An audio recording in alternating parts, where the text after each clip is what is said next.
Ah. Yes. You're just going to do this every time, aren't you? Yeah. Yes. It's our thing now. It shouldn't be, though. Why do you do this? Too late. You don't get to decide what the thing is, Chris. The thing decides you. Yeah, so true.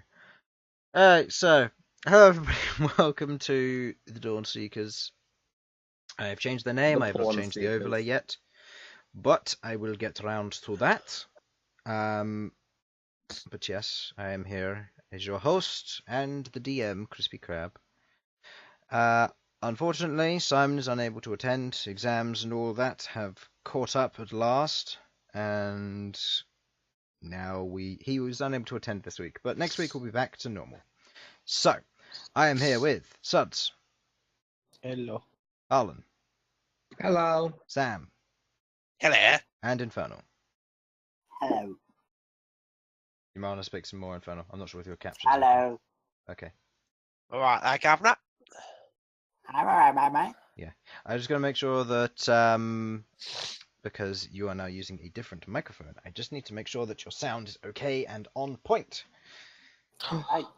On the point. All good? Get on the point. Infernal, Point. is Infernal still Hello. okay? Get on the payload. Get on the one. Get Infernal to the one place he never is. The The payload. point. Feels bad. Yeah. But, okay, he is all good. Alright, so nothing needs to be changed there. And also, as Matt rightly pointed out, there is a whiskey glass in the bottom right. It's the bit jar for anybody, or bit jar, follow jar, whatever the heck it's there for.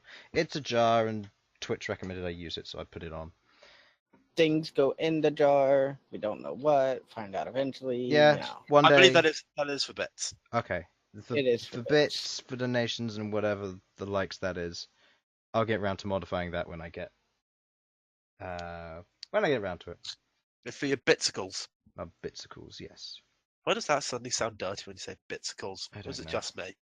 So No, it does sound a bit. for the sponsors wise, first of all, thank you to Zenosa for the art. I get to use my Tinkali boy, who is here, looks scary and absolutely menacing in all ways. And then I got his two bros down here as well, who are also present. And yeah, so thank to her for getting the art out, and there will be more making its way onto the stage in the future. Also, thank you to Tabletop Audio for allowing me to play music for free on the internet using your browser. You can use your tablet, your iPhone, computer, whatever you want to use. I use over Discord, and hey, it changes the atmosphere. And usually when you use the wrong music or you play Drunken Sailor, your players complain. I don't see why. Drunken Sailor is the best. And finally, to Dungeon Painter Studio, allowing me to make maps like these, simple yet effective, and adds a whole lot more to it. And then you can just add in these pillars to make things more interesting, and the player decides to climb it because it's now a 3D thing. So, I think it became a 3D thing after I decided to climb it. Look. Chris. no, it had to be done, had to be said that way around. We are going to ignore anything else you say. Why? Just Also, cause. I definitely didn't make a mouse macro for muting Crabot. No, of course you didn't. No. So, That seems like a lot of effort. Except Um, it's not. but yes, other than that, I will be getting back into hopefully a more regular streaming schedule soon. Playing things like Slay the Spire, be playing Northgard with Sudz, and potentially playing some other games with Infernal. Guild Wars is off the list, by the way, Why? because I'm not running that game at 18 FPS while running around in Lion's Arch at 2 FPS because Lion's Arch sucks. Maybe I'll be Wow. That's just light arch. That is just Lion's Arch, and it's Don't be mean to Lion Arch. It's doing its best, okay? it is. It's really not though. Like, it's so difficult walking around in there. Anyway, we're getting off topic, so yes, I'll be going back to hopefully a usual streaming schedule and start picking up on that side of things to hopefully bring in some new friends. And obviously, if you're enjoying this and you think anybody else would like this, feel free to share it around. And by all means, if anybody wants for any reason whatsoever I would not understand, wants any DMing tips or player tips, be sure to just send me a message. I'm about, and no doubt some of you will be ingenious enough to find me on Steam, even though I have no reason to actually put myself out there like Wow. that. I So, wonder how they can find you on Steam. type in my name. I mean, Hmm. it's not like it's right there or anything. It's upside down, so for those of you skilled enough to do that without pausing, well done. But to be honest, it's not that difficult. Anyway, so, did anybody else have anything else they wish to say? Porn Porn stars. stars. Yes. Okay. Cucumber. Oh. Do not mix the two. Oh. Uh-huh. So, I think you should always mix the two. no, without further ado, Okay, let okay, us hear me out begin. here. No, Hear me out here. no. Porn Be quiet. cumbers. No. Okay. No. You took it too far, Harlan. You took it too far. Did. No. That was a line and you crossed it. Yes, you did. All right. Anyway, is it bad that I just imagined a cucumber in a bikini? Like, that's the first thing that came to my head. Anyway, Yes, it so is.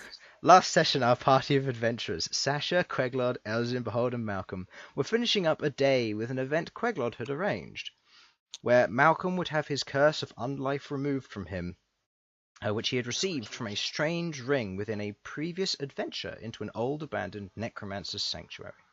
Upon arrival, the party met with a Goliath cleric in shining half-plate armor and carrying a specially designed longsword of some kind, who referred them to the fighting arena, where they fought in exchange for the removal of the curse, as well as the opportunity to earn their place in the main arena during the festival, where the challengers must face multiple tasks, one after another.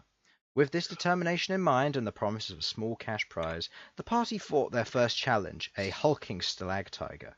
Made from hardened stone and thick fur, this beast did what it could to fend off the party attacks, annihilating some of the weaker individuals with a large rock attack. But ultimately, the party overcame the challenge. Given only a few minutes to catch their breath, the party met their next challenge, two displacer beasts, ferocious creatures of murderous intent. Hard to catch and dangerous up close, the party eventually overcame the two displacer beasts, and were given an hour to heal themselves and tend to their wounds, as well as prepare any other things they wished to go about doing before the fight took place. During this hour, Malcom and Bhold went to investigate their next challenge, who was an honourable warrior from the Barren Lands, a Tinkali, with his two scorpions by his side. This challenge will be tough, but with enough preparation, the party may overcome this task. So, you are still in your holding area. It's maybe 5 minutes before before you guys are to prepare your start. The crowd is getting riled up. It sounds like there's two gladiators out there just fighting as an in-between filler match. And you can prepare whatever you would like during this time. You can do some healing, which I believe most of you have done, along with your hit die. Make sure all of your things over a short rest have been restored. And most importantly, how do you wish to enter the arena? Now, if I remember correctly, Malcom, you said, or you made an agreement with him that potentially, if the rest of the party agrees and you choose to do so, you will go in honorably and you will choose to have an honorable duel rather than just an arena brawl, where you will both meet each other in face to face, bow, and then you will go about your fighting. So, Yes. party-wise, you guys can discuss that now, what you think is the best course of action.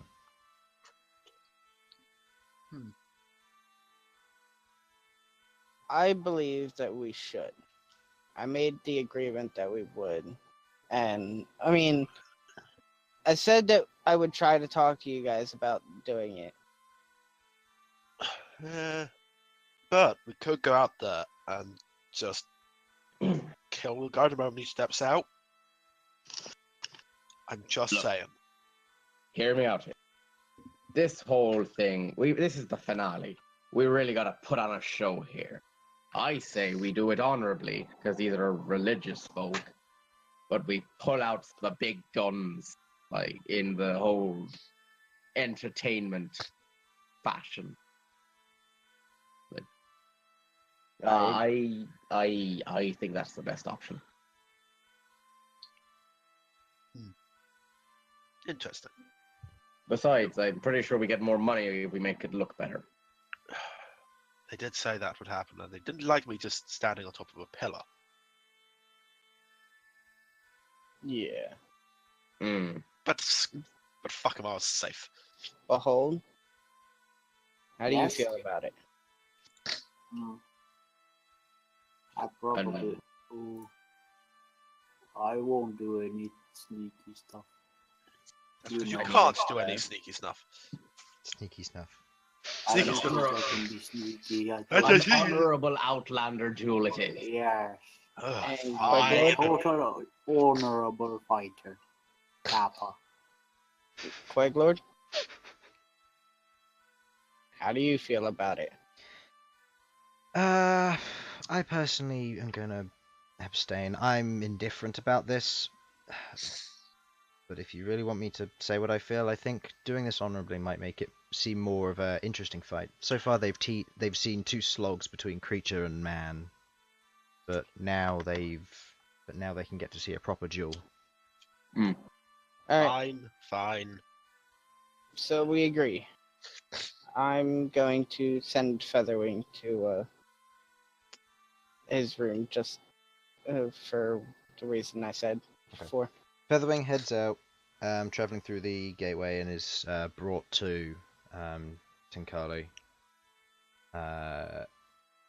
Message is transferred, and Featherwing teleports back to your location shortly after giving the message. And you're just about to head into the arena. So, with that in mind, you're heading into the arena now. You have the choice of placing yourself anywhere within this box, effectively. Do we know which side he's going to come out? Yes, he's going to come out from this side, and he's going to meet you in the middle, and you two are going to, and you're basically going to perform the ceremony, face off, bow, and then go back. So shortly where after can we you place enter, ourselves? Where can we place ourselves? you can place your tiles basically anywhere from like within this box, effectively. Yep, they're too far, since... Yeah, a little bit one too block far. In terms of ceremony, you can meet him up there and then move back to your position accordingly. That's what I'm gonna do. So where would you guys like to go in terms of positioning yourself for the effectively the ceremony? While they're doing that, do I remember anything about them? Like, anything specific about them? About him in particular, or do you mean about the Tinkali? The Tinkali. Give me a nature check.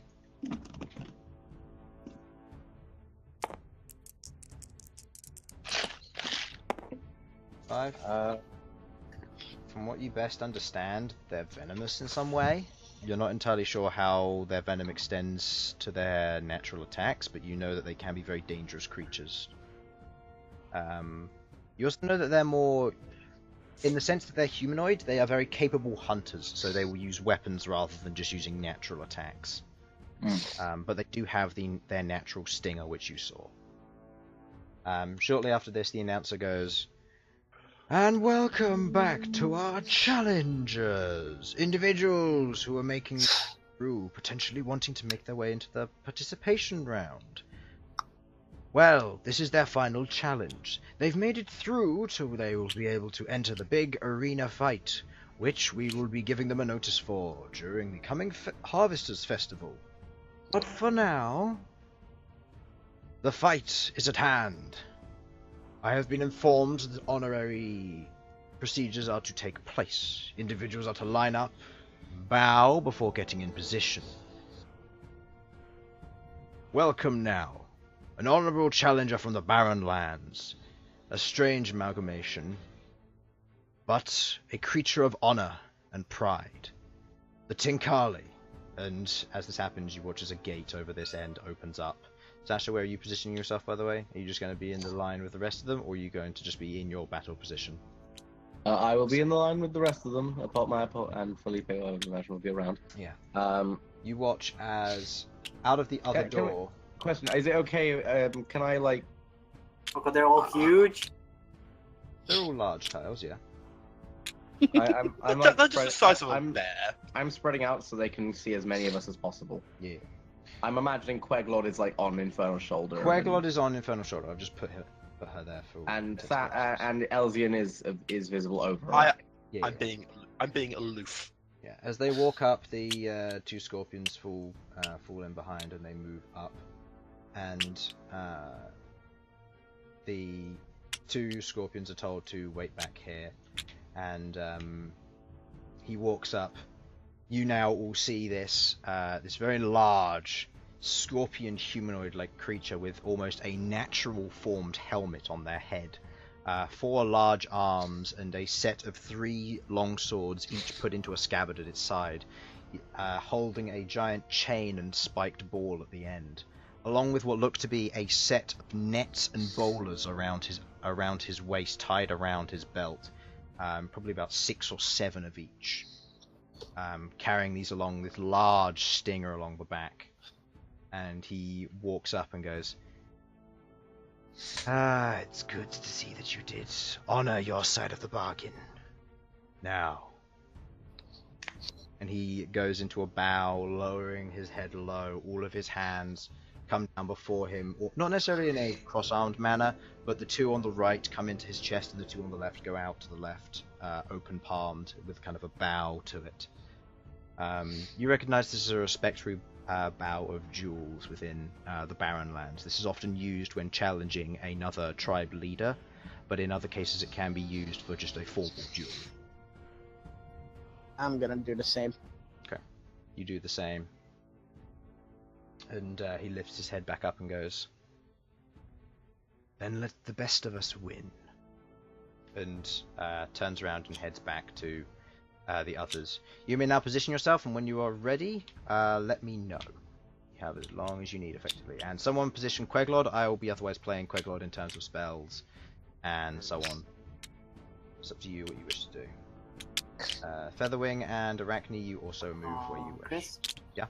I have Stone's Endurance, right? You have Stone's Because it Endurance comes back. back after, yeah. I'm gonna have Featherwing up here. Do I have a... I have a exhaustion point, though. Yes, you do have 1 exhaustion point, which means your ability checks, such as your so strength, such as athletics and things like that, are Disadvantage. with disadvantage. Yes. Is Featherwing going to be staying out of the fight? Featherwing is just going to be up here for the time being to keep an eye on things. Okay, I will say that if Featherwing starts up here, he can't join in the fight. Otherwise, he'll have to start down here and go up on his first turn using your bonus action. That's fine. So I'll just hold him here. He has enough fly speed to be able to make his way up there. So, you're happy with this? I think so. Is that loud enough for all of you? Interesting position right now. Okay. You know, we're all just staring at a pillar. Yep. You're all hiding behind it. Well then, Sure, what? without further ado, I would like everyone to roll initiative, please. Oh Oh, no. oh. Come on, gang, don't die on me now. 2. 15 plus. Oh, fucking, that's gonna be the same as last time, isn't it? Okay. Yeah, hello, Malcolm. Hello. Okay, I need to roll for Sure. them. So for Tinkali and for Scorpion. Yeah, Scorpion. Somebody gonna roll for. I'll roll for Queglod. Don't worry. I'm just getting around to that. So. Do I get to do the thing with the separate roll for Arachne? Yes. So when you roll for Arachne, just do that. I'll roll for Queglod.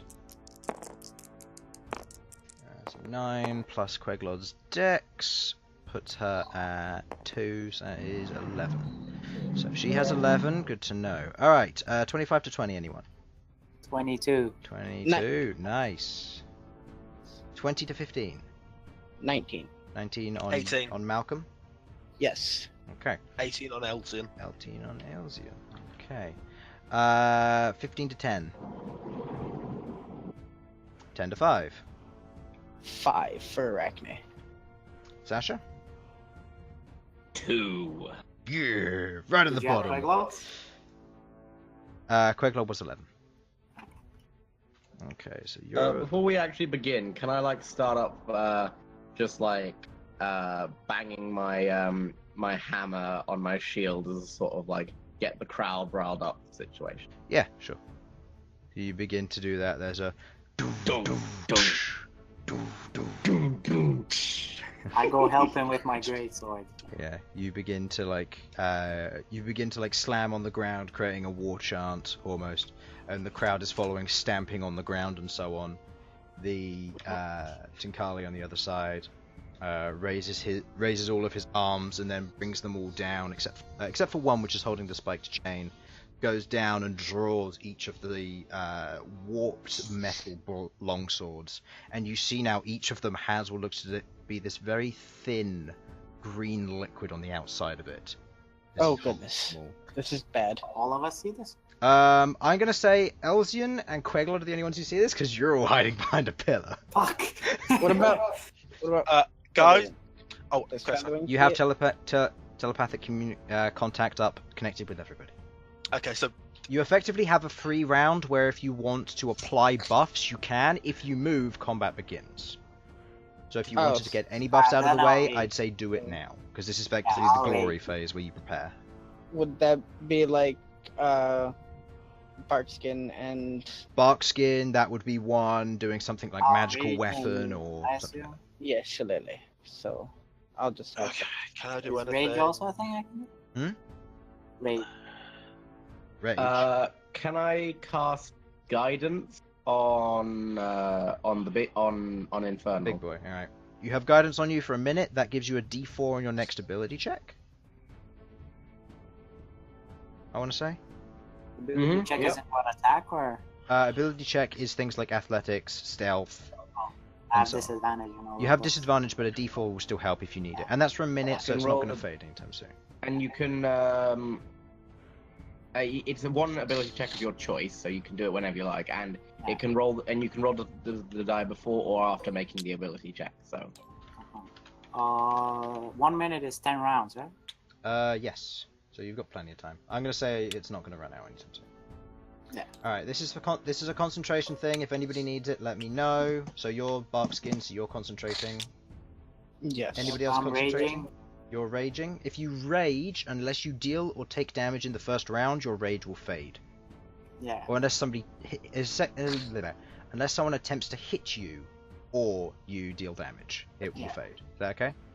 Yeah. Okay. You preemptively rage. Is it a frenzied rage or a regular rage? Normal rage. Fuck it, frenzied rage. Frenzied rage. All right. Do keep in mind you do have a fight tomorrow in the fighting pit. I was gonna go to the hot springs after this. Okay, that's fair. Cool down. guidance is a concentration, just so you're aware. Guidance is a concentration. Okay, so I'll give you a concentration thing as well, just in case. Oh no, I just realized that formation from the left. So. Okay. Nothing I can do. Wonderful.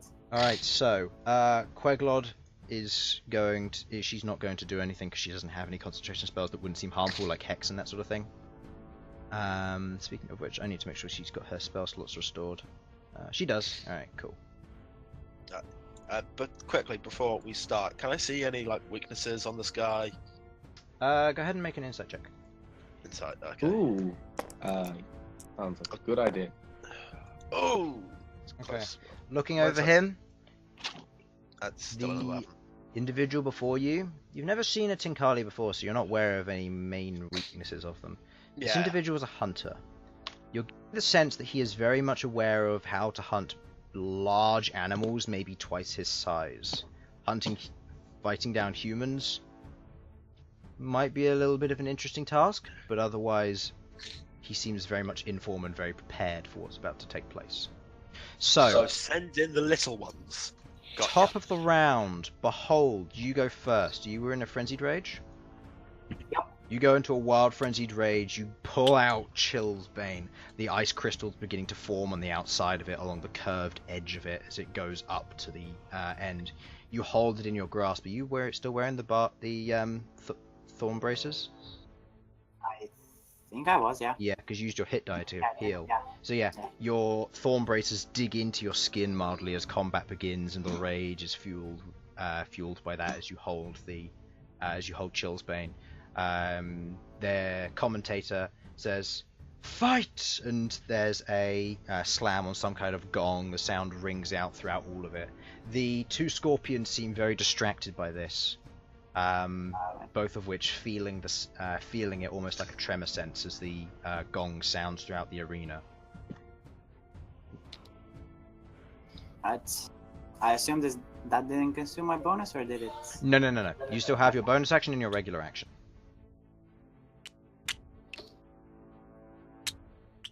So you're going to move up and strike. Yep.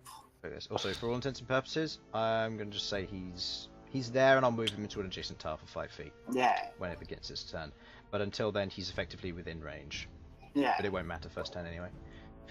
So, you move up to the giant scorpion. It flinches mildly as this happens, and it looks up at you and I bring down raises my its great 2 sword. claws. Alright, reckless attack or no? No reckless attack. No. That's that total to hit. That is a 17. Just hits. Oof.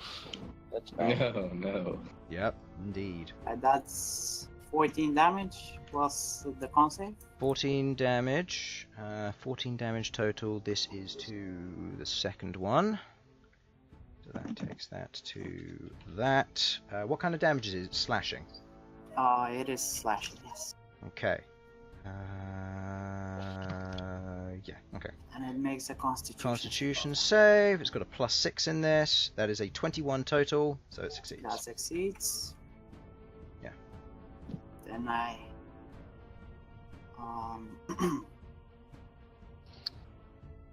I bring it back, turning around and then slashing it again. Okay, slashing again. 16 hits. Damage. Good. 17 plus 7. That's 24 damage plus a constitution check. Nice damage. Oh, that should have been +2 damage to the earlier attack. I didn't have the rage.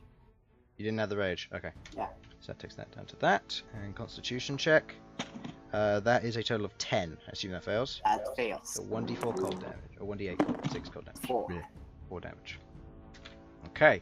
As you bring down your great sword, the rage filling you as you strike into the side of this, cutting through the chitin of the scorpion before you. It hisses and raises its claws. It is going to attempt to make a retaliation attack against you. As it brings both of its claws up and strikes you. This is not with advantage because you didn't reckless. No, that doesn't hit you. That's an 8. Nope. As it swings out with one of its claws, you draw back the step and you meet your blade with it, catching between the two of them as they both lock in link. As you bring the great axe away, snapping it away, the claw is brought back, and the scorpion looks very stumbled by this attack. Malcom, it is now your turn. Alright. I'm gonna move here. I'll deal with that, don't worry. And I'm going. I'm able to use Firebolt right now, right? Or Yes, you are. alright. I'm gonna use Firebolt on this scorpion. Okay. Give me the attack roll for that, please. Yep.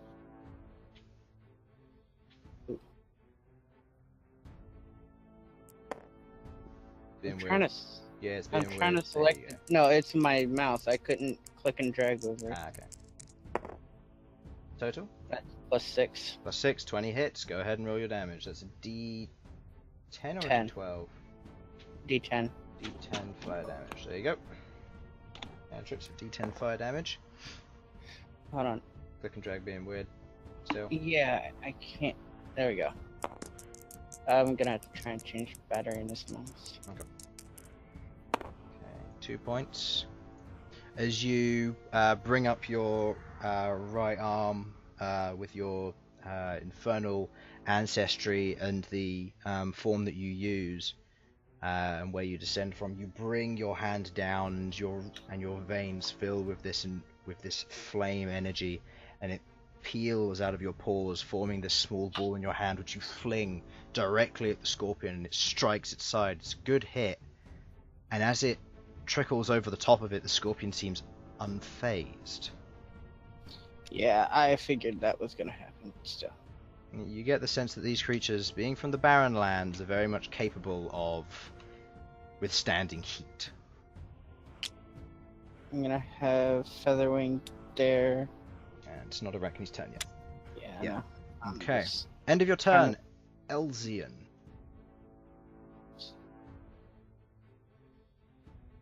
Elsyan? You're muted. You didn't. Sorry, I was eating. I didn't want those sounds to be on your stream. That's fine. But yes, Elsyan, the most flashy of fighters, is just going to stand where he is. And I'm going to help. I'm going to Hammer of Inquisition for 2 side points. That Scorpion. Intelligence saving throw. Oh, what's the intelligence saving throw of this thing? -4. That's a natural 1. Oh no. So that means that because it's a That's natural 1, you 2d10. get an additional die of damage. So use 3d10. Oh! So I effectively. You effectively Nice. use 3 side points, but because it rolls a natural 1, I'm adding additional die of damage. Doesn't matter. That's 23 points of psychic damage. As you bring down the Hammer of Inquisition, striking at the mind of the creature, what sentience it has, you watch as the creature, its eyes in their pitch black sense just dull ever so slightly, and its body slumps forward, and the 2 claws and the legs of it sprawl out in all directions. Hi. Okay, Chris. While the Hammer of Inquisition is happening, can I raise my spear up above my head and make it seem like I'm striking down Yes. where I am? No, that's fair.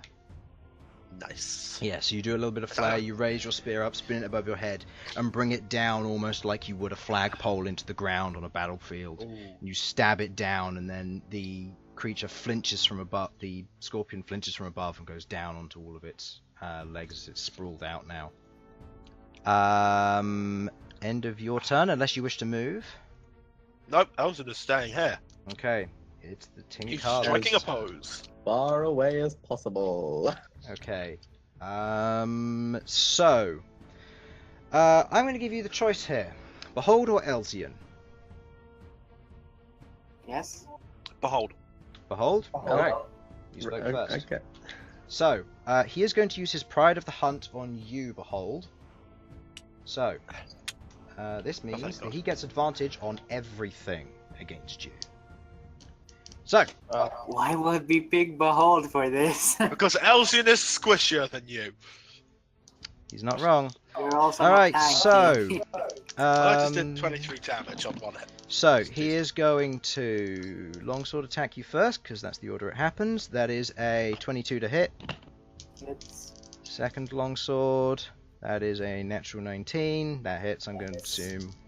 And the last one is a natural 18, which also hits. So he hits you 3 times. I would like you to make me 3 Constitution saving throws, please. These are all with a disadvantage, boys. No, not with disadvantage. Oh yeah, no, No, because it's same ability disadvantage. scores. If you want to drop those and pick up the 3rd one, you can. I'll allow it. Just because I've got to get my die, so that's fine. So for this, I need them. Alright, so, what are the These are all Constitution plus saves?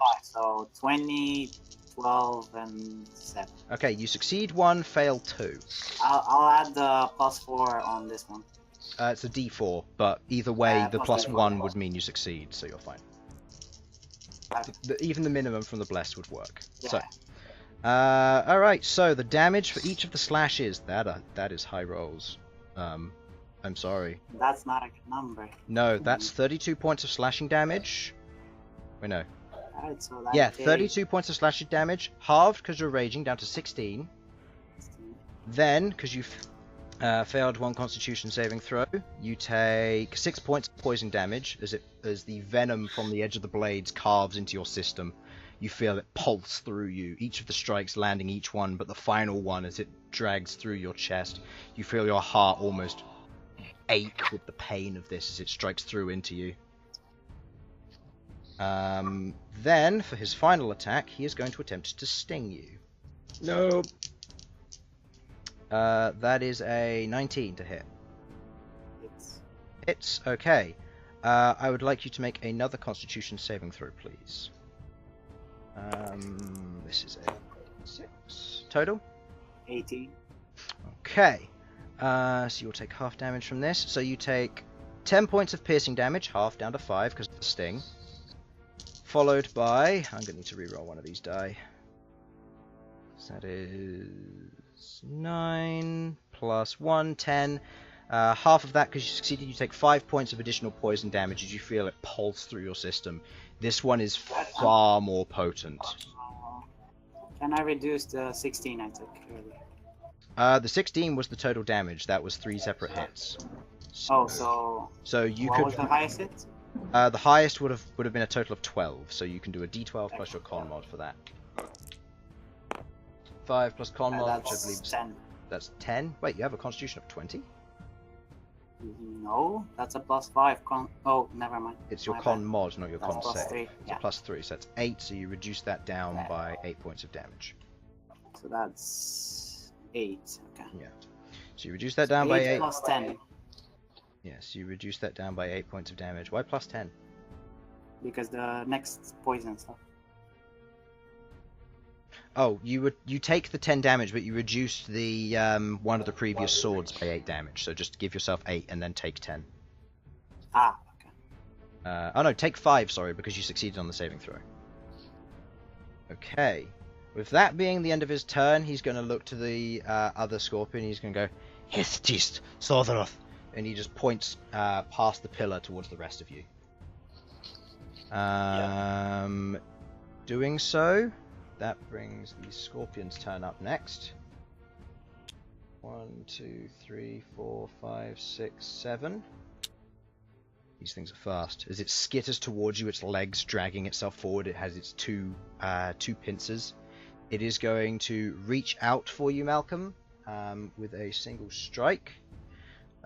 These things have a +5 to hit, so that is a 8 to hit. I assume it doesn't hit. No. Nope. Okay, second attack. That is a 12 to hit. Nope. Nope. And final attack with a tail, or sting attack. That is a 13. Nope. Nope. Can you roll those numbers on me, please? Oh. Well, he's with advantage because you're the pride of the hunt.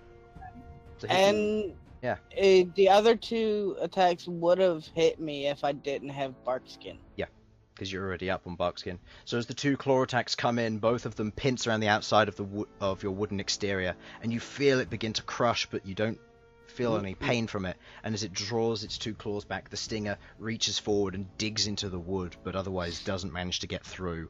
Your barkskin prevailing and holding out. That is the end of its turn. Moving on to the next one in combat, that is Queglod. What would you like Queglod to do? Kill that That was the scorpion. big thing? Personally, I want Queglod, Elsyan, and Malcom to deal with that scorpion over there, whilst I help out Infernal. Do you want Arachne to go over with? Your choice. Your choice on that one. I'm pretty sure we can take this with that. I think you can actually help Malcolm with that, and then have Queglod help me with Elsyan. Yeah, okay, whichever. What would you prefer? I mean, I think Elsyan.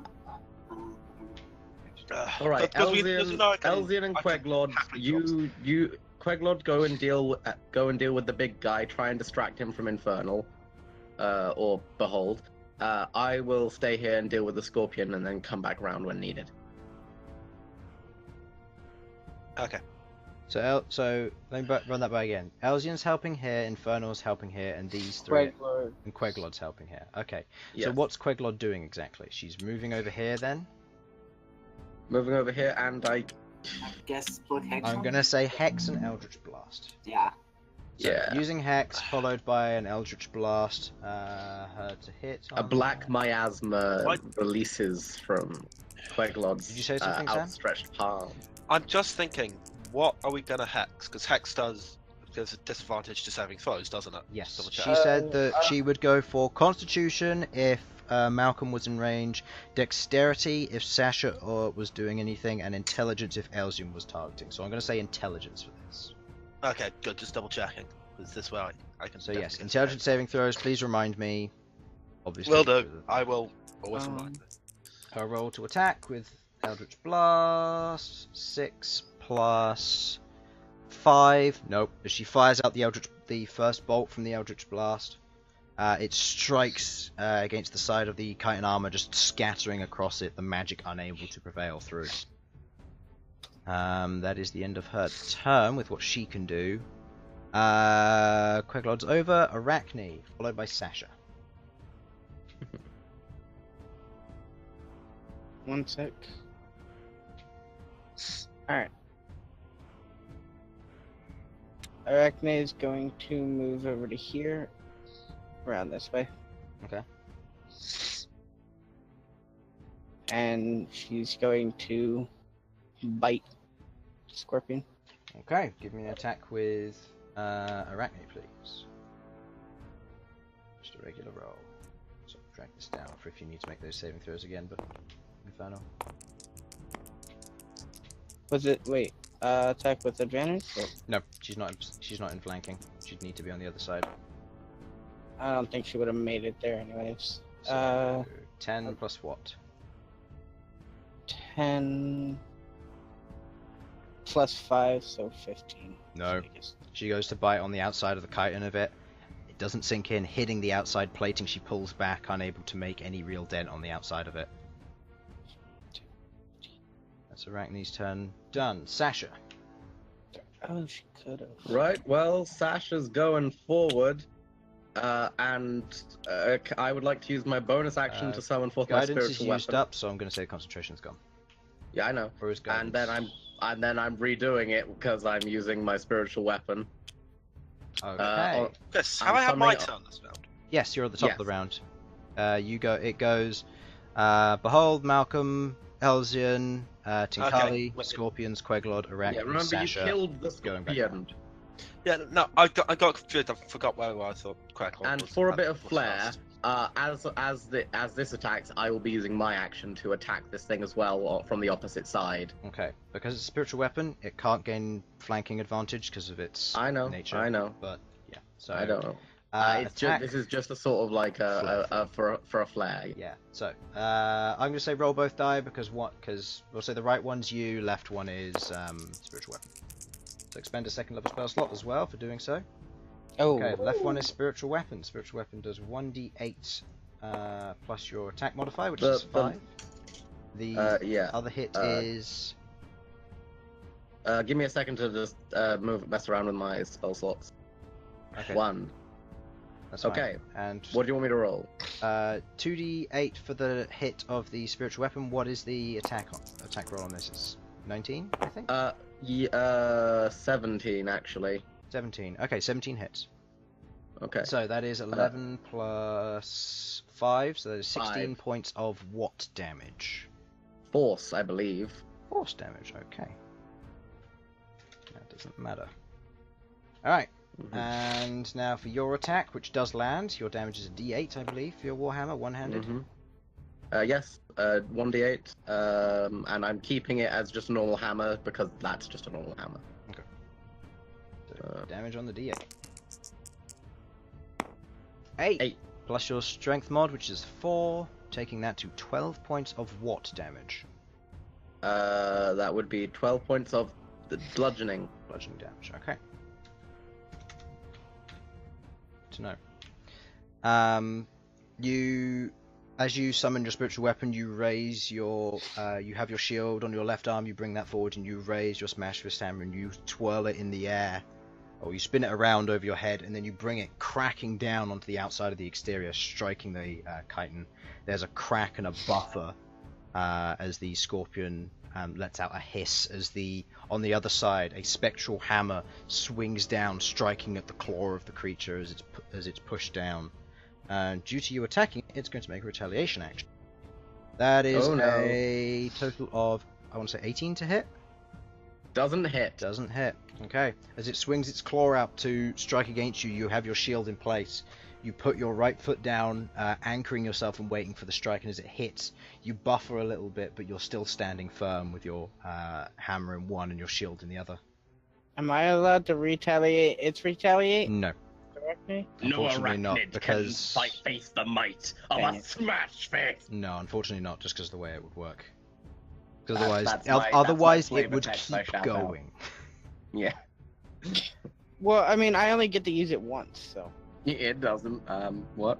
True. If it uses its main attack on somebody else, then yes, that counts. But this is a reaction. Oh wow.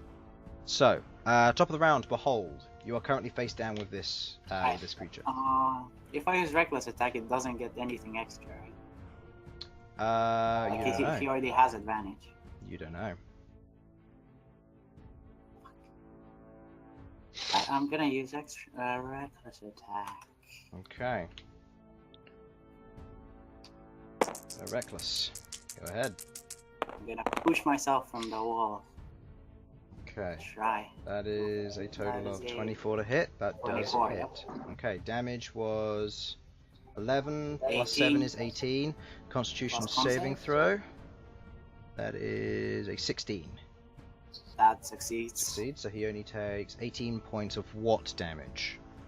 Slashing. Slashing. Good to know. Yep.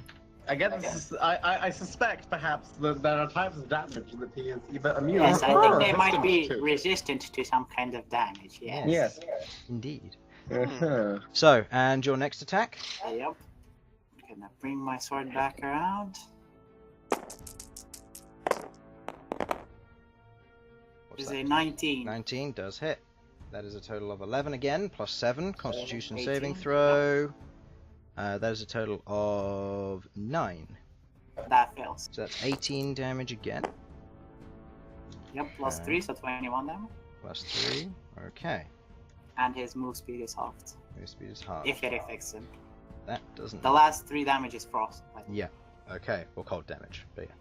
Cool. As you bring down your greatsword from the next one, digging into the side of him, you watch as he grabs your arm, doing so, bringing his head close. You can smell almost like an acidic taste to his breath, and he brings both of his swords to the side and just jams them into your chest. 2 attacks with advantage. That's cocked. That's a 19 something else. 19, 15. That hits. And the next one is a natural 18, so they both hit. So, I would like you to make 2 Constitution saving throws, please.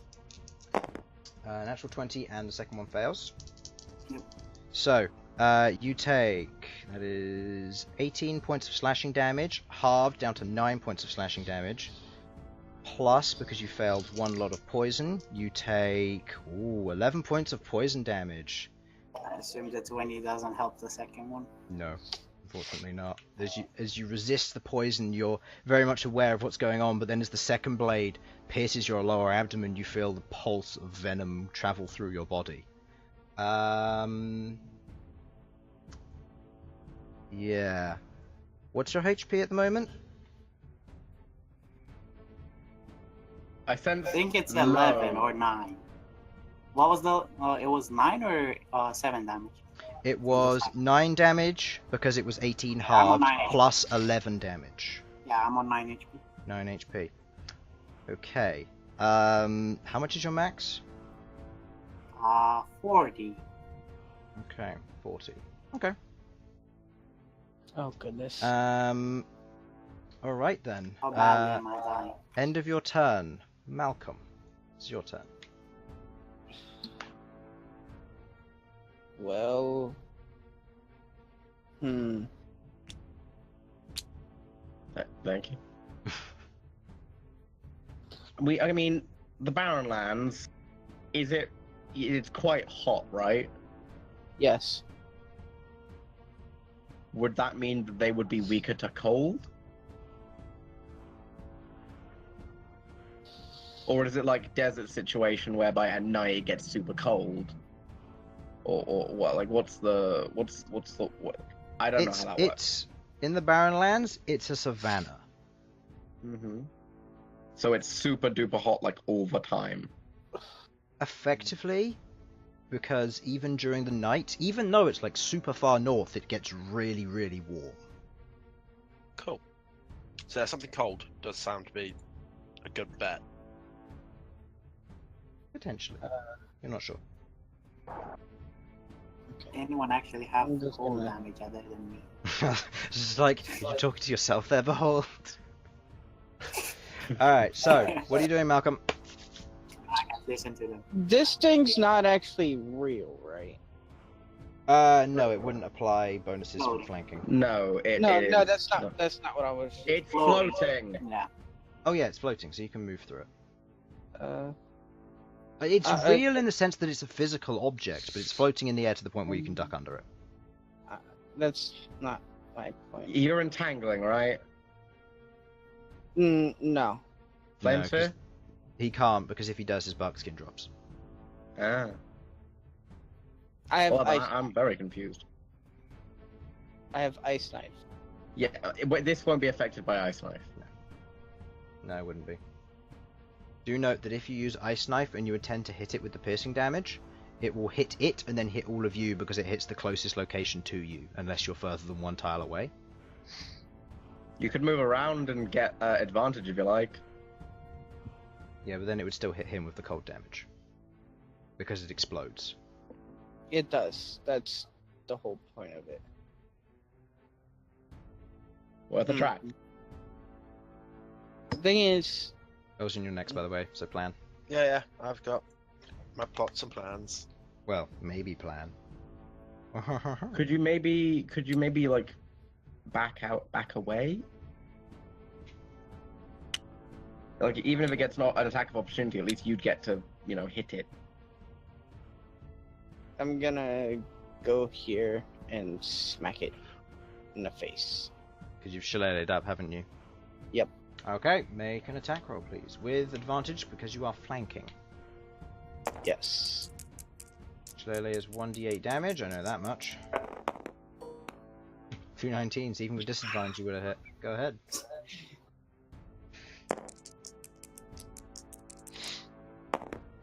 Okay, 3 plus your wisdom, which is another 3, I think, or is it a 4 now? It's a 4. Okay, so that is 7 points of what type of damage? Bludgeoning. Bludgeoning damage, okay. Okay, whoop, no, I just gave it health by accident. Alright, so you bring down your shillelagh, striking on the side of it now where you're both flanking it on either side. It's not entirely sure who to focus on, seeing as you were previously hard to hit and Sasha also so. It's not sure which one of you will be easier to try and strike down. It didn't succeed with you, so it's probably going to try with Sasha.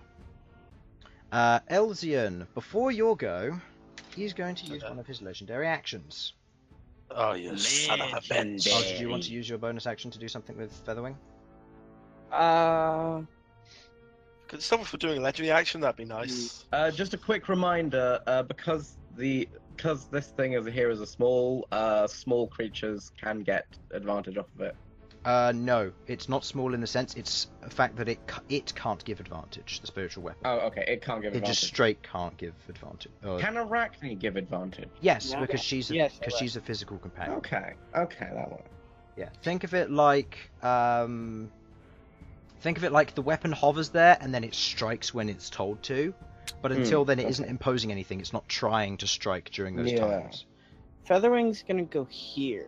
Okay, so advantage because Arachne is technically a small creature and he's tiny, so that does hit, or that would be advantage. And I wanted to do that because Arachne gets advantage. Okay, so what's Featherwing gonna try?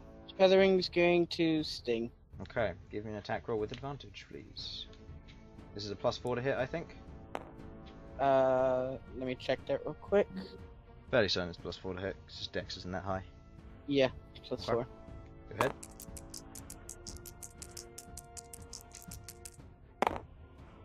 Nope, doesn't hit. Striking the outside of the chitin. The chitin's too hard. Doesn't manage to get through it.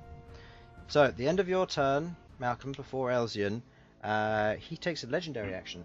He is going to attempt to throw a bowler at you, Elsyan. Bowler or a boulder? A bowler. A bowler. A I'm rope with you. string with 2 large I'm with you. stone weights at the end. I'm with you now. Okay, does a... that would be +7. Does a 19 hit you? Yeah. What is your AC? Yeah, it hits. It's your AC, this matters. My AC is 15. Okay, so you make a dexterity check for me, please. Not with disadvantage, because it is not more than 5 to hit. Nice. As he throws the bowler at you, you take 2 points of bludgeoning damage as it swings around your legs, but you manage to catch it with your spear, and you pull the spear up, cutting or holding it in place, and you pull the spear out and set yourself free almost immediately after the bowler takes place. This looks incredibly epic to all watching. Yeah, it does, because it was a very, very quick reaction before your turn. I'm going to put that down to the fact that I still have 16 dexterity. Yeah. So, All right, still pretty up there. So, oh god, well. your turn, Elsyan. Yes, it This is. fucker just tried to tangle you up. Now, just to clarify, I have been sent a very urgent message. It is in all caps. Is it by Whip it, whip? please. I see. That was what I was going to do anyway. Okay. I'm going to ego whip the. Intelligence saving throw. Which has has disadvantage. disadvantage on. Has disadvantage, but because of what do I call it? Hunter's Pride? Yeah. Mm-hmm. Because of Hunter's Pride, he has advantage on anything else attacking him. So that is a 14 plus his 2, I want to say? No, plus 0. So 14. Does it beat your DC? My spell save DC is 14. 14, so he succeeds. So he shrugs off the effect of Ego Whip, but you still do 3d8 psychic damage. 3d8 halved. If I'm correct, that puts you down to 2 psi points, which means you can't Ego Whip. I can't ego whip anymore. 17. Half of that, rounded down, takes that to 8 points of damage. Yes. Wait, no it does. Haha, no, it takes me down to 3 psi points. Oh, no, yeah. I've been No, yeah, paying I'm attention getting to your max mixed up with your account, because it was 17 and 8, or 7 and 18, couldn't remember which. If you want to check one No, of that's my fine. Don't character worry sheet, go into the disciplines. Okay, at the end of your turn, he is going to use his second legendary action to... why not? Let's Sting Infernal. Don't just kill him. Alright, that is a 14 to hit. Doesn't hit. Doesn't hit. Oh. As he goes in with the strike, there was a 3 and a 7. The stinger comes down. You with what urgency you have, you raise your greatsword to block the strike as it hits the outside of it. Now it's his turn. Hey. Yay! Triple advantage attack. No, it's not triple advantage. Because you use reckless, it doesn't matter. It just his. Well, he has advantage anyway. Yeah, his pride of the I hunt. meant just like 3 attacks. Alright, so with his first attack, I'm doing this one attack at a time because it does matter, because if you go unconscious, he's going to kill you. Because you'll be rezzed by the other people, so he's going to get you out of this fight. So, first attack with advantage. That is the 13 plus 7. 20 hits you. Yes. Make a constitution saving throw, please. That is... 9. I feel I'm Failure. 9. Okay, you take 5 points of slashing damage, and you take 4 points of poison damage. That's 0. Alright. Exactly. That's 0 exactly, so you fall unconscious. Then with his next blade attack, or with his next 2 blades attack, he needs to make sure he can hit you. This would still be a AC of 15 or 14 or something. That's a 17, that hits. Followed by a natural 16, that hits. You are out of this fight. You are outright dead. You and the Scorpion are dragged away as he proceeds to move up. So that was 3 attacks he used. So 1, 2, 3, 4, 5, 6, 7. Remember, his speed is halved. Oh, you're right, it is. In which case, he would need to go back 3. 1, 2, 3. Okay, in which Thank case... you, Harlan. Yep, thank you very much. I'm going to move that hex because it's my tiles. Even In beyond that. which case, he can now see you, Sasha, around the corner. In which case, he is going to shift his Pride's Hunt to you, and he is going to attempt to spiked chain attack you. No, That is a don't. 16 to hit. I assume it doesn't? Wait, he has It does another not. attack? No. Okay. However, because even though it doesn't hit, you still need to make me a... What is this? Wait, Athletics attack. or acrobatics, your choice. Athletics. Okay. Oh, you're rolling. I don't know which one you're rolling. Just move him out of the He way. has another attack, or is this like his legend? He gets 4 attacks a turn. That's cocked. One of which he can perform with a sting.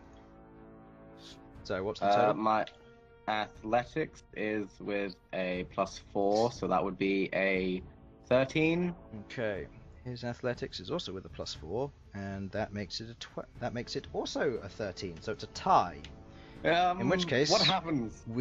In which case, he doesn't successfully grapple you because actually no. Hold on.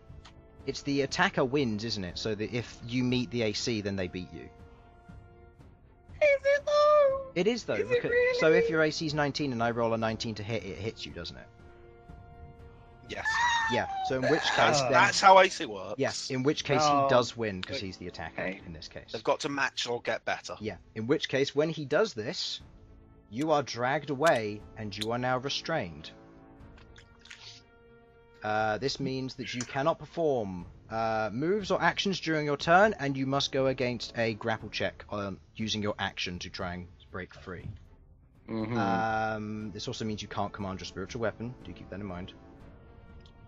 And I would like you to roll a concentration check for me, please. Regular concentration check, beating a DC of 10 using your constitution. Does succeed, spiritual weapon is still up. End of his turn, Scorpion's turn. Scorpion now no longer in that much of a disposition, his main target being taken away from him, now facing Arachne. Oh goodness. He did not command it because he couldn't, so that's a regular roll. Does she get to attack back from it attacking?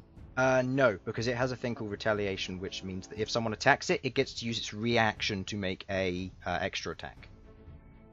You have Sentinel, which is different. So this would be a total of, with a +5, that's 22 to hit. Natural 17 on that hit. I assume that hits. Yeah. Next is a natural 7, doesn't hit. And finally with the stinger, that is a 21 to hit. So, I guess Arachne's dead. starting with the claw attack.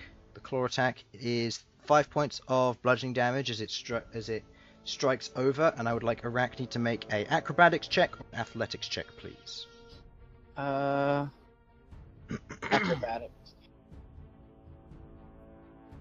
Good choice.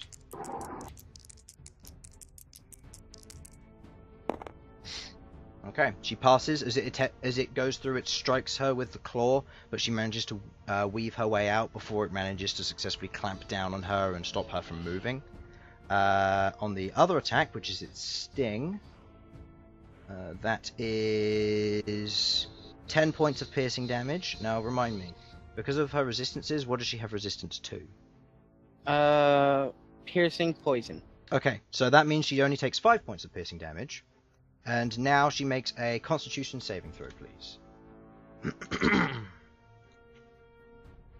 Constitution.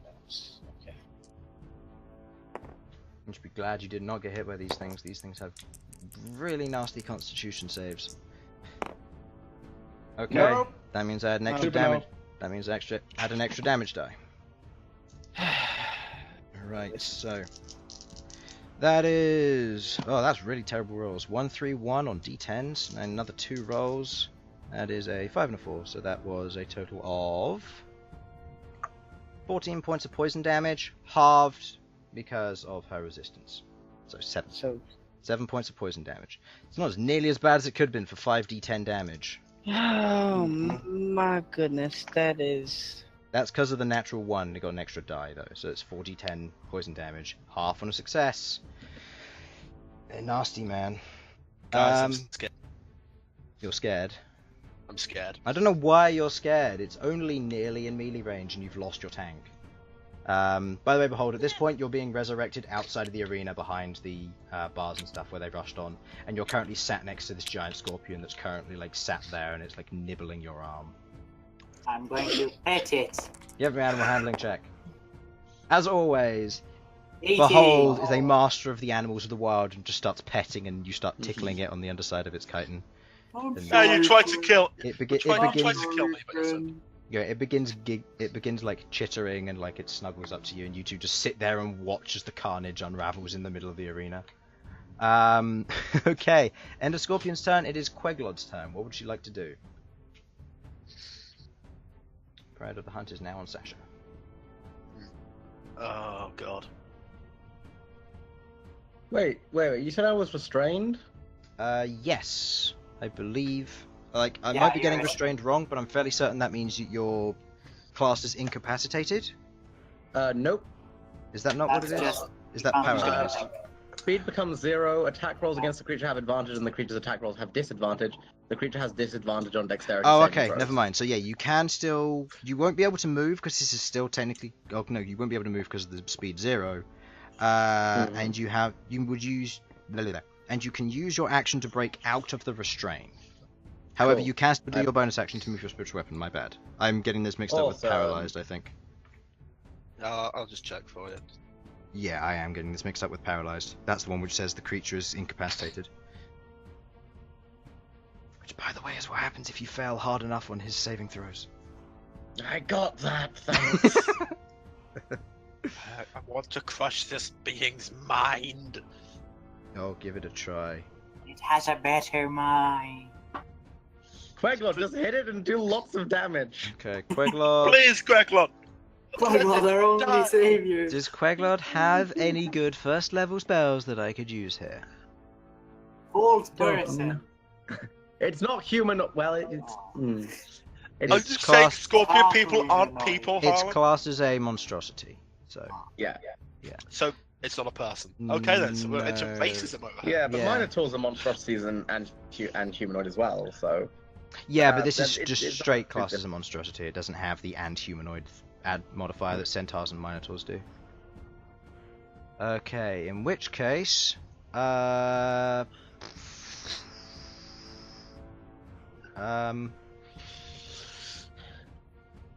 unless you want her to use Shatter, Eldritch Blast is her best option. What does Shatter do? Constitution save, 3d8 thunder damage.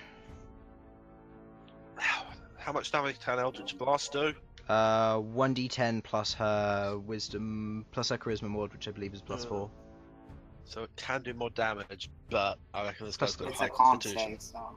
It's a con save for it, doing 3d8 thunder damage, half as much on a failed save, or on a successful one, He sorry. has advantage on it, though, right? No, she has disadvantage because of Pride of the Hunt. Oh, she has this. No, well, he has advantage on the saving. Oh yeah, no, so he has advantage on the saving throw because of Pride of the Hunt, yeah. So he would have additional stuff, whereas Queglod's attacks, because of Pride of the Hunt, would just go straight through as a regular attack. It's saving throws that he's better against, because Yeah. his AC covers his regular attacks. So, Eldritch Blast or Shatter, people?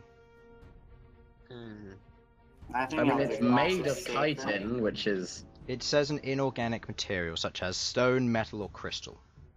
So, it is not stone, metal, or crystal. It would have worked on the Stalactiger, because that's stone, but this is chitin, this is nat. This just is organic Eldritch material. Blast it. Eldritch Blast. Eldritch Blast, regular attack roll. This is with a +5. That does hit. So that is 1d10 That's plus hex damage. plus the hex damage. Okay, that is a total of 11 plus 3. That's 14 points of damage total. Damage type does not matter Nice. for her attacks. Nice. Okay. Yay! Can she Seems do to be anything with her relatively bonus action? wounded. Is there Well, anything she can do with her bonus action? She can move She- the hex after it dies. That's it. I mean, she could attack it with Felipe. Yeah, sure. Why not? Yes. Felipe flies up and is going to attempt to Oh, attack. no. Peck it, peck it, peck it, peck it. No. Ting ting. Nothing. Doesn't seem to hit. Is it at least a little distracted No. by the flappy bird? Please, throw us a bone here, Chris. Throw us a bone. No, because Felipe can either impose disadvantage on attack by distracting, or attack, and you said to attack, so I did. Okay. Okay, now it's going to use his legendary action to do 2 sword attacks on you. Oh yay! These are with advantage because you're restrained. That is a natural 1 and a 3, so no, that does not hit on the first one. hitting against your shield, which is tied up in your restraints. Ding, Next ding. one is a natural 1 and a 7, which also doesn't hit. Damn, Wow. I'm great. As he goes to strike, he goes to strike you. You manage to just move your shield each time, in just about in the way as it strikes the side of it. Not used to your dwarven form of like this thing's short and its shield is about as tall as it is. This sucks. There's visible frustration when he does this. Okay, that ends his legendary action. Arachne, it's your turn. Arachne's still alive? Is she? Yes, she is.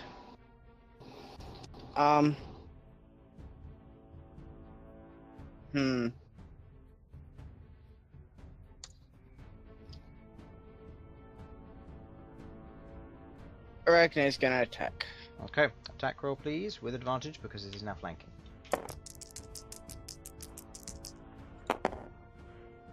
18, that does hit. Damage is a d6.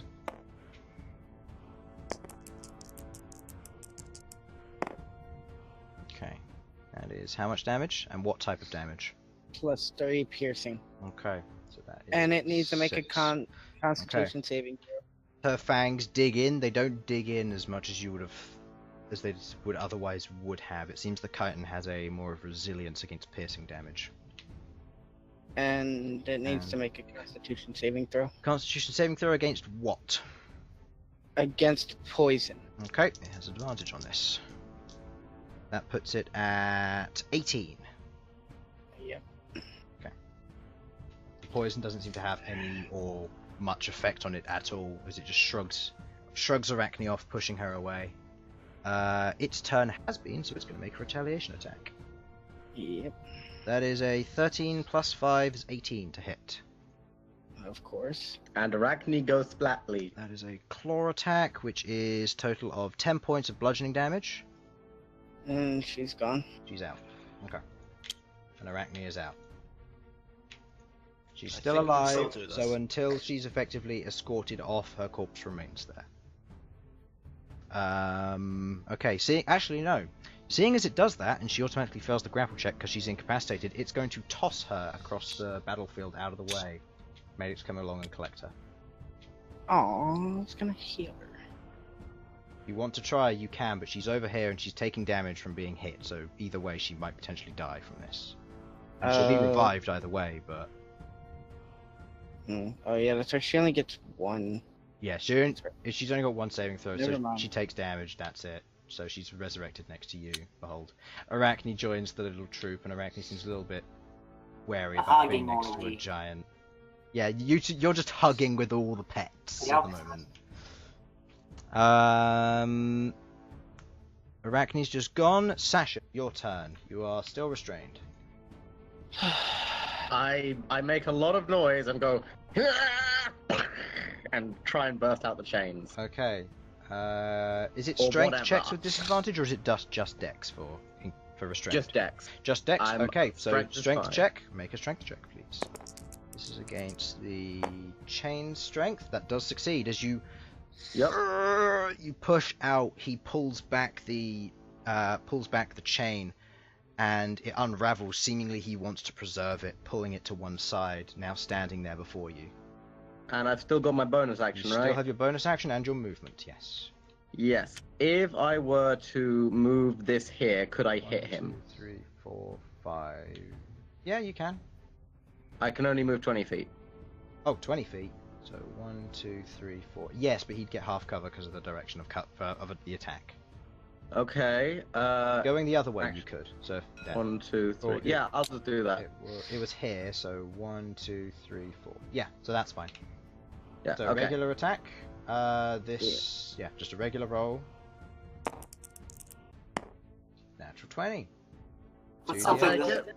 Your I'll spiritual, take it. your spiritual weapon's pretty good. An 8. It's okay. 8 plus what? 5 or is it? 5. 8 plus 5 bludgeoning damage, so that is 13 points of damage to him. Nice. Mm-hmm. Okay. And with my movement, I do nothing because he'll get an attack of opportunity, and I'm not about that life. Okay, at the end of your turn then, seeing as you're not going to attack, he will, but he's going to pull out a bowler, and now that he's in range of you, Elsyan, oh boy, I feel sorry for you. Okay. That is, oh, that's not actually that good. That's a 14 to hit. Does that hit you? My AC was 15, wasn't it? yes. Yeah, so he throws it, this time expecting that you just duck out the way as he was aiming for your neck, as it spins. I was aiming for my neck. Yeah. This guy's just mean. There's no honor in trying to choke someone out. Nor Well, is I using mean- mind trickery. Hey, that's the only way I've got to fight. I'm using my You have natural a ability. spear and a crossbow. Be quiet. Okay, Alright, Okay. but Behold, use you're that out to- of this. Malcom, it's your turn. I'm just gonna smack the thing. Okay, give me an attack roll. Go, Malcom! You hear the shout as you see Behold there. He's got his leg up on he's got one of his legs up on a stool and he's holding a beer in one hand. He's just like raises the beer and shouts, "Go, Malcom!" Nope, that doesn't hit. As you bring it down, it brings up its claw to meet you and bats away the strike from your shillelagh. You'll get them next time! Look, fighting a scorpion like this is not very beneficial to me. Alright, so is that the end of your turn or are you doing something else? Because Featherwing can move. and Featherwing's attack. gonna sting. Sting? Alright, Featherwing, roll to attack.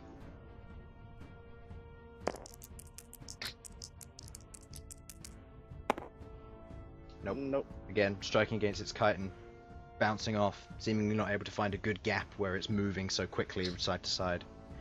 Malcolm's gone. Elsyan, your turn. right then. I have 3 side points left. Let me double check something. Oh no, I should have checked this a second ago. But...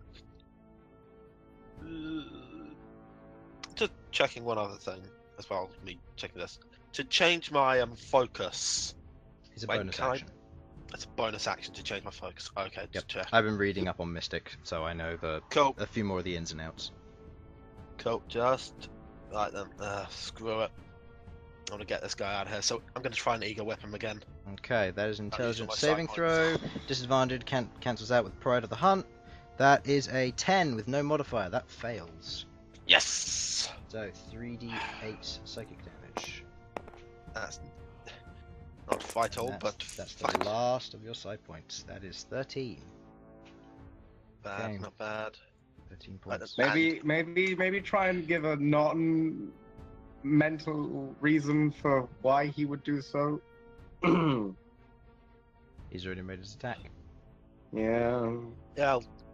Still, I'm gonna pick. Elsyan raises his spear, swings it towards him, and as it curls back, you watch as he staggers as if something struck him. And he looks down at what he's doing.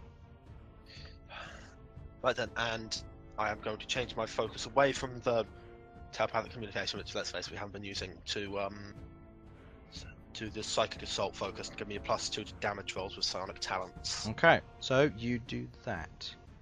That is the end of your turn. Now for his turn. Now. Now, Yes, now. This lasts until the end of your next turn, is it? to the end of their turn. End of their turn. Okay, so legendary actions would still go through. Just double check. Yeah.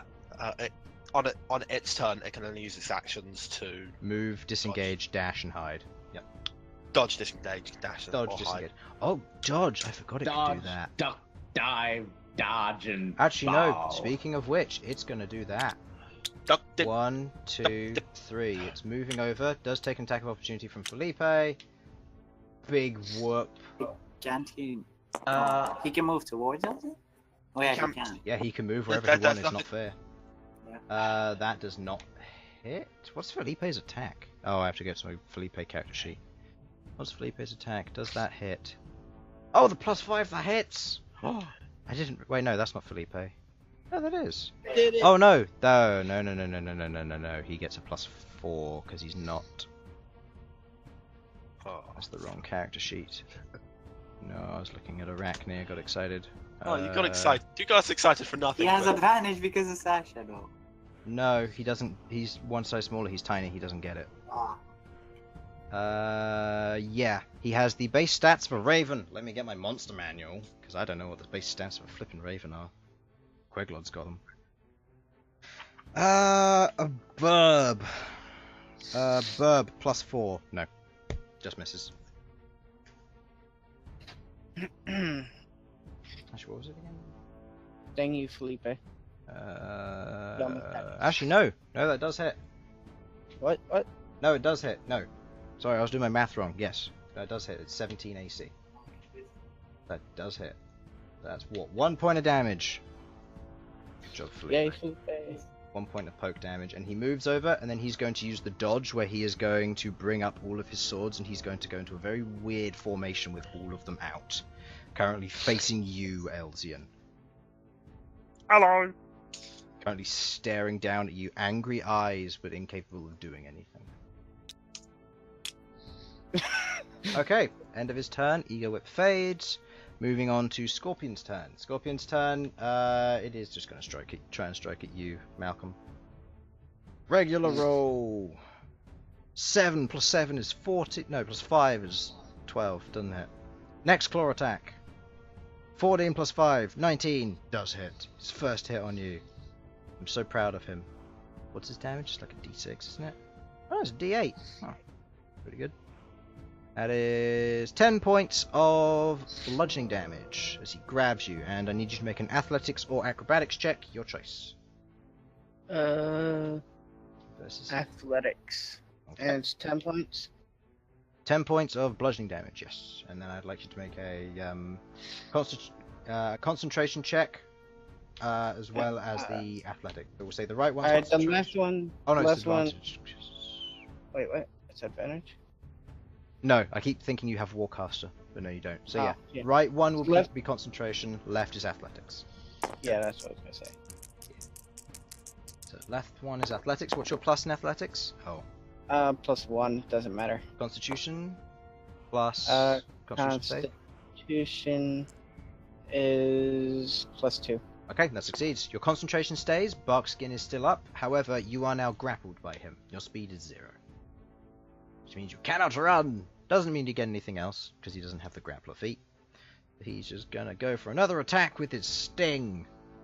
That's a 15 plus 5, that's 20. That does hit. So constitution save, please. And this will also be a concentration check afterwards, but we'll just go for the base constitution for now. So that is... I need to Nope. need to pick up the right die. No. Uh-oh. Okay, and concentration for the first hit, which was a total of 6 points of piercing damage. And I guess I failed that one. Yeah, so your Barkskin fails at the end of his attacks. So at the end of his turn. So you take 6 points of piercing, and the damage roll for the poison, because you failed, this is full damage. That's a lot better than last time. That is a lot better than last time. That is 28 points of poison damage as the I'm down. stinger strikes into you. You fall unconscious to the ground as it digs straight through your woody exterior and straight into your chest. You feel the pain pulse through you, and you watch as Featherwing 28? looks at you. Yeah, I rolled high. 1 10, 2 9s, and a 3. Unless someone corrects me on my math, that should be 28 or 27. One of the two. 12 plus 18. That's 31, isn't it? Either way, Malcolm's down. Either way, Malcolm, you fall unconscious onto the ground as the poison pulses through you. You are... No, you're not classed as poisoned, because that is his stuff. Okay, we can still do this. Alright, If and we that's believe. the end of its turn. He is now going to... now, I need to quickly double check the rules on dodge. Because Okay, he's dodging until the beginning of his next turn, so how does that impose when using legendary actions? Because if it means that it breaks his dodge, he's not going to use his legendary actions until he gets closer to the end. You focus entirely on avoiding attack. Okay, in which case he's not going to do that until it gets round to near his turn. Until the start of your next turn, any attack roll made against you has disadvantage if you can see the attacker, and you make dexterity saving throws with advantage. You lose this benefit if you are incapacitated or if your speed drops to 0. Okay, so he still technically can. I'll just say for flavor's sake he can't do it straight away. So, end of Scorpion's turn. Queglod's turn. Queglod is currently in melee range. You can shocking touch him. Shocking. Yeah. How shocking! she lifts her left hand. That is a melee spell attack with disadvantage because he is dodging. That does not succeed. She goes to reach up for him. His blade intercepts and skims off as she tries to go for the strike on his lower portion, as she can only really reach down to that point. She's then going to call her turn there, because actually no, you know what? She's going to do you guys a favour, and she's going to use her speed and move round to the back here to hopefully provide advantage to those who can utilise it. Okay, end of Queglod's turn. Arachne, Skip, Sasha, go. Right. With my bonus action, my Smashfist, my spectral smash, Attack. moves over here and attacks the scorpion. Give me the attack roll. Show me what you got. That hits. It does 1 point of damage plus whatever the rest is. 5. Plus 5, 6 points of bludgeoning damage as it brings it down. Force damage specifically. Force damage. Still, it's the same. It's only. It's essentially, yeah. It's only piercing. It has resistance to, and poison. Mm-hmm. Nice. So yay, that does damage. Hopefully. Yep. Then Sasha is going to. Do I get advantage from Elsyan, or do I have to move to the other side? You would get advantage from Elsyan at that point, yeah. Because you guys are surrounding him, you guys are all would have advantage provided you're roughly opposite him. Okay. You currently are. Do I get advantage if I use melee spell attacks? Which one is it? Inflict wounds. Yes. Then I shall be doing so. However, you have disadvantage because of dodge, so that is a straight roll. Normal. But he's facing that way, which means he can't see me. He's got blindside. I'll tell you that now. He can see you. Okay. Is that tremor sense blind sight, or You don't know. I'm telling you from a meta perspective because otherwise you'll argue against it. Character-wise, you don't know. Well, it was worth a try. Well, if I'm gonna get if it's gonna be disadvantage either way, I might as well do it. Inflict wounds. It's not, yeah. It's not disadvantage. It's a straight roll because of advantage cancelling out the disadvantage of dodge. Oh yeah. Right. Okay. Well, I will be doing a first level inflict wounds. First level. Just making sure. 10. That is with a +5. No. You reach out and as his tail swings through, striking your hand before you can make contact, and the spell fizzles in your hand. Okay. Unless you wish to move, that is your turn. Moving around to Bhold, Skip, Malcom, death saving throw, please. Malcom? Alright, I'm going to assume he's not here. Death saving throw. I'm sorry, I just 19. got back.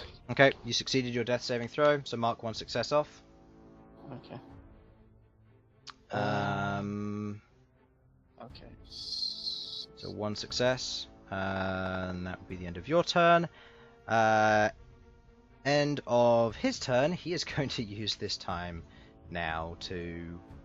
he is going to attempt to... He's going to spike chain you again, Sasha, seeing as you're the pride of his hunt. Right. See if he can spike chain you. So, I'm going to say because he's dodging, it's not going to be with advantage. So, with his legendary action, that does not hit you. Okay, yeah, it's fine. What were you going to point out? No, he already had his turn with the ego whip, so it's fine. No, I was just confused about Yeah, this is legendary actions. They bypass it because Yeah, it ended his okay. turn. So, yeah, he goes to strike. You bat it away with your shield, very much aware of what's coming towards you. He grunts and goes back to looking back at you, and he turns back to you, Elsyan, obviously a little bit more fixated on you. Elsyan, it's your turn. Yeah. Okay. This hurts. Yeah, Behold, by the way, what are you doing on your turn? Me? Yeah. I'm still playing with the scorpion. Okay.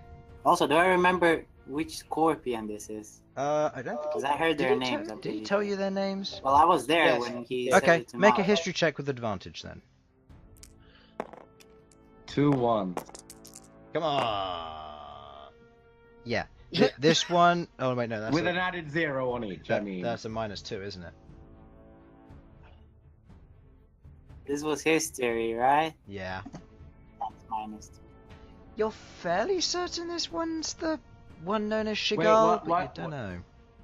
Wait, I thought you had 8 intelligence now.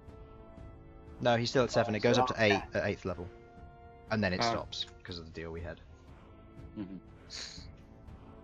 Okay. So yeah, you're fairly certain this one's called Shigal.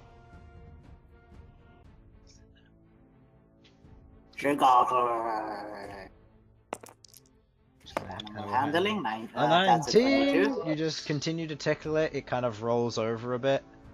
And all the clerics who are around you are like really baffled at this sight of like, these two are opponents. We're supposed to separate them and stop them from fighting, but instead he's tickling he's tickling his opponent. Why didn't you do this in the middle of the fight? In the middle of the fight they wouldn't have listened.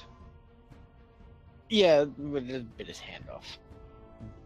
No, Or it would have smack him in the crushed mouth. his hand or stung him in the chest and done 4d10 poison damage. But still. I have to say, Bhold has gone over death rather easily. Well, He's gone over the fact that he died. the clerics resurrected. The It doesn't- clerics it doesn't- resurrect you quickly. It doesn't. It's Even painless. still. It's like I was Yeah. unconscious. Hey, It's the same you thing. don't even know you're dead. No, it Hey, is Elsyan. effectively the same. Elsyan. No, I think Elsyan would end up with an existential crisis when he dies, and it is going to be a win. Let's face it. Maybe. If I die, I'm blaming my death on Elsyan. Sounds good. Just so you You guys should be in know. the bag of holding. Elsyan, Yep. by the way, it is your turn. Yeah, I know. Yeah. Thanks Do you for wanna climb in ignoring the me bag and of jumping holding? over to Behold. No, I'm not going to jump. Oh, come on. Somebody else has already done it once. We need more. I'm surprised I'm the only one that has gone into it. Mm. At all. Willingly, too. Yeah, willingly. Yeah, I refuse to get in that bag of holding. Hey, I'm going to be going into it at some point. So, No. what would you like to do? Well, I'd like to mind thrust, please. Mind thrust and intelligence saving throw? Yes, it is. Okay, disadvantage, but due to pride of the hunt, that's regular Yes. roll. That is a 10. No. No. Ew. So that is a D10 plus 2. D10 plus 2. That's my bonus. Yep. It's peasant damage, thus. Peasant damage? That's 10 points of damage. That's not peasant damage. It's peasant damage, damn it! Speaking of I which, on the end of his turn, he is going to attempt. Oh, because of the pride of the hunt, he can only strike Sasha. For now! Alright. 2 sword attacks against you, Sasha. First one misses. That's a natural 8 plus 7. Fails. 16 plus 7. That hits. Probably, yeah, unfortunately, yes. Constitution saving throw, please, Sasha. Is this poison based, would it? Yes, Would it be? it is. So I get advantage. Go ahead. You take. My constitution saves are with a plus. I want to say 5. No, plus 3. Plus So, 3? Nope, not enough. 10. Okay. So. Wait, is it resistance to poison damage or just advantage on constitution saving throws against poison? I'm just I will think you making- have resistance as well if it's the dwarf thing. If it's dwarf, I think it's you have resistance rather Yeah, than. you have Yeah, I have resistance if it's dwarf. Is it advantage on saving throws or is it both? You have advantage on saving throws against poison, and you have resistance against poison. Okay, damage. so that will deal half damage. Good to note. Either way, you take 11 points of slashing damage, Okay. and you would take 10 points of poison. So half that, you take 5 points of poison damage. That's So 16 points 15 of all in damage. all. 16 total. It was 5 plus 11. Alright. And now it is the top of his round. He looks down and he says in kind of broken common, "Your fight's a good fight, but this one has caused enough trouble." He turns back to Elsyan. You are now the mark of his prideful hunt. Finally, the recognition I deserve. Yes, exactly. Mm. Did someone say something? No? I thought I heard my name. Okay. 12 doesn't hit. It's cocked. Still doesn't hit. 2 2s. Next one. Natural 20. Ah, shit! And, Well, rest in peace. and the... Oh, I'm going to roll this Hi, first because I know you have low damage. So, low health. So make a constitution saving throw, please, Elsyan. Thank God I used my strength of mind to boost that up. You have I get a +2.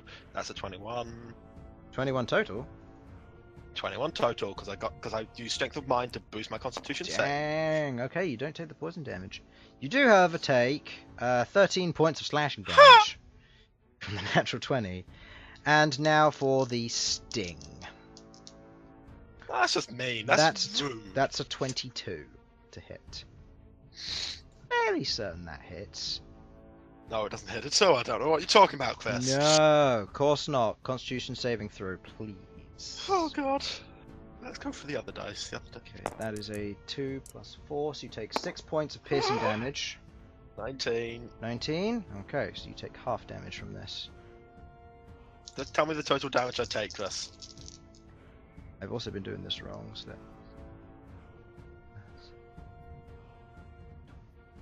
As long as it's bad for you. or You good take for bad 26 points of total damage, 20 of which is poison. Because it turns out I've been doing this wrong, and the poison damage is actually what's supposed to hit, and the constitution save is for being poisoned. So my bad, the sting is much more powerful than I thought. I've misread. Okay, so 26 I die. points of damage. So that takes me down to 9. So that's. And you resist being poisoned. I resist being poisoned, but I'm just working out whether you've just straight out killed me or not. I don't think you have. Are you on 0 hit points? I'm on 0 hit points now. Yes. Unless it exceeded your maximum. How much health did you have? Now is that I started with 9. You started with 9, so then how much is your maximum hit points? 24. 24. So unless... No, I wouldn't have done enough damage to outright kill you. That's what I was thinking. I was trying to figure out the exact number. No, so because it's your... It's if I exceed your maximum in negative. So I'd have needed to have done 9 plus 24, 26 or whatever it was. I was just trying to figure out the exact number, mate. Yeah. So So you fall unconscious. Oh God, I regret everything. Good to know. Okay. Sasha, avenge me. And now as a free action, he is going to move his Hunter's Pride to Queglod now. Oh, fuck. Bye, Queglod. By the way, it's still concentrating on Hex, and I've completely overlooked that for this entire fight. Intelligence saving throw is kind of a big thing. So... I forgot. Oh yeah. Has Queglod actually been hit? Because I'm playing Queglod, I forget she's there. Perfect. Yeah. Stealth End of his end of his turn. It's the Scorpion's turn. Scorpion is going to attempt to attack Malcom, who's on the ground. I assume a 26 would hit you, or 16 would still hit you with your natural AC of what, like 12? 11. 11? Okay, so that hits you. You fail 2 death saving throws. You fail your grapple because you're incapacitated, and it's going to throw you again. This one's going to throw you. You would take the full damage, which would knock you down by 1 death saving throw. You're out and resurrected in the next turn. That's... End of its turn, it's going to This Scorpion can't be looking healthy, can it? What are you talking about? It's looking fine. No, it's not looking that good. Although, to be fair, it's not that far off of its master's HP. And then with the remainder of its attack, because it has 1 left, it's going to use a sting attack on you, Sasha. Natural 1. Never mind. You get an opportunity attack. Roll for the severity. Severity attack was a 1, so this isn't very severe. So make a opportunity attack with disadvantage. So it's a 16. I gotta have disadvantage on this? Yeah, because the severity was a 1. So that's still Okay. a 15 plus 5, so that would hit. So go ahead and make your damage. That's a d6. D8. D8. Close enough. 3 D8 plus plus 4, 7 points 4, of yes. damage. 7 points of damage, yeah. Alright. Good job on the natural 1, you smuck. Alright. Queglod's turn. Queglod, move over there so I could get advantage on this fucker. Moves over there. Concentration comes with her. Plus the mark, which I've totally been forgetting to use this entire fight. No, I haven't. I didn't use it. I haven't got one. Shocking gasp. Shocking gasp. This is a regular roll. Shock intensifies. Natural 1. So let me roll the severity. Oh no, Elsyan, no. That's a 12. So, Elsyan, you get to choose this. Queglod takes damage from a opportunity attack. It will be made with advantage because of the pride of the hunt, or she gets to shocking grasp you.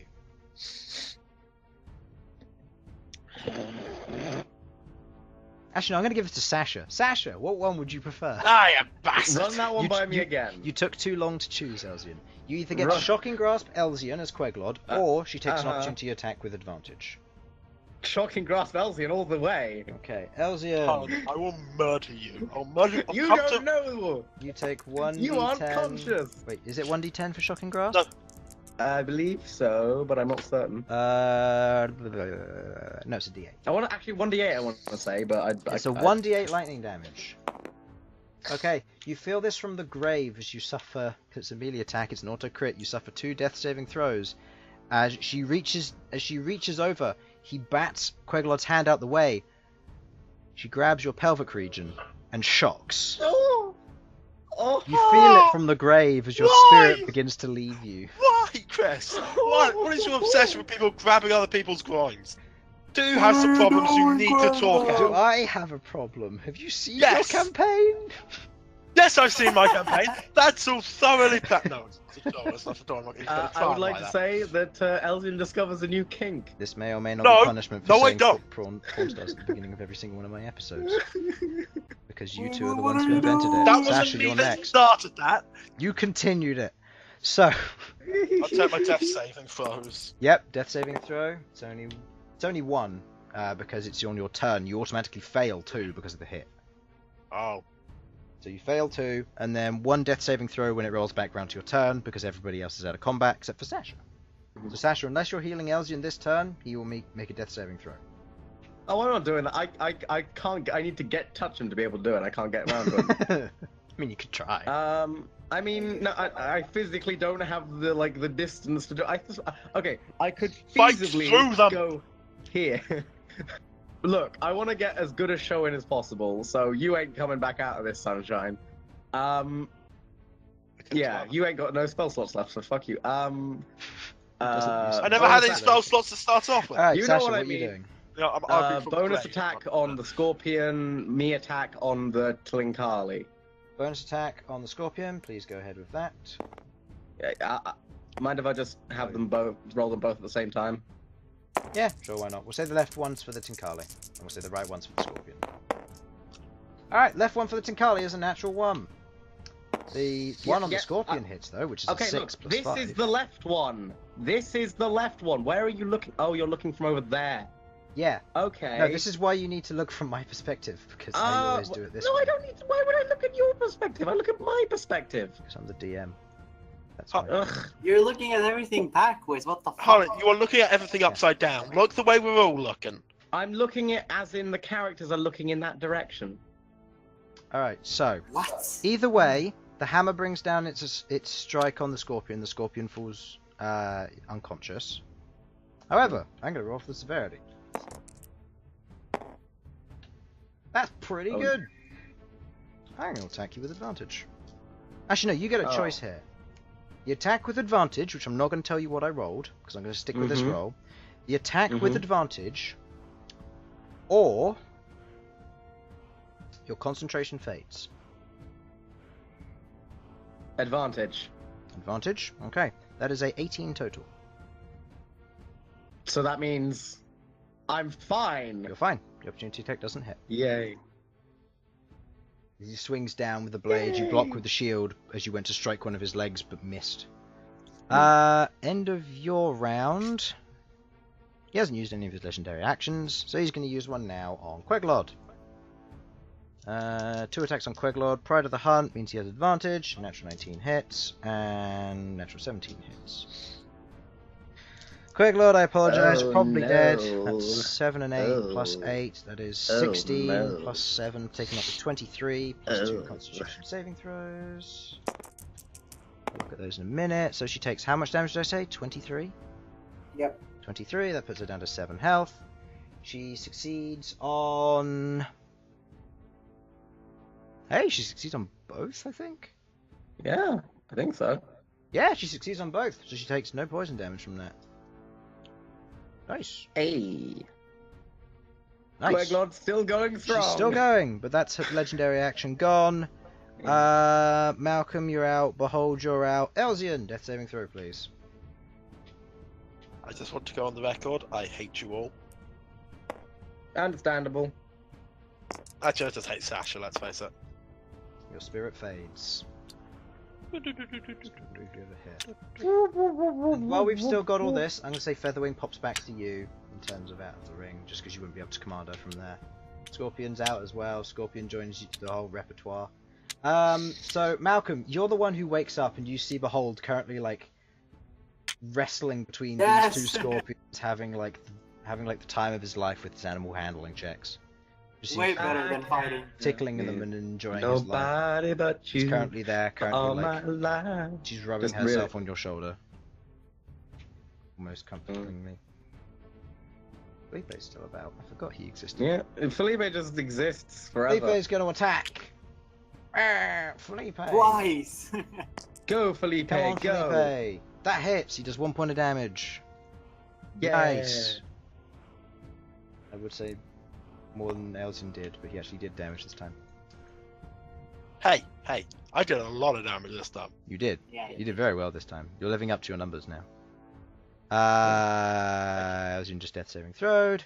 His turn. Queglod did survive, so he's going to make 1 attack against her. That's... oh, wait, it's advantage. Never mind. It's 6... no, it's an 18. Hits.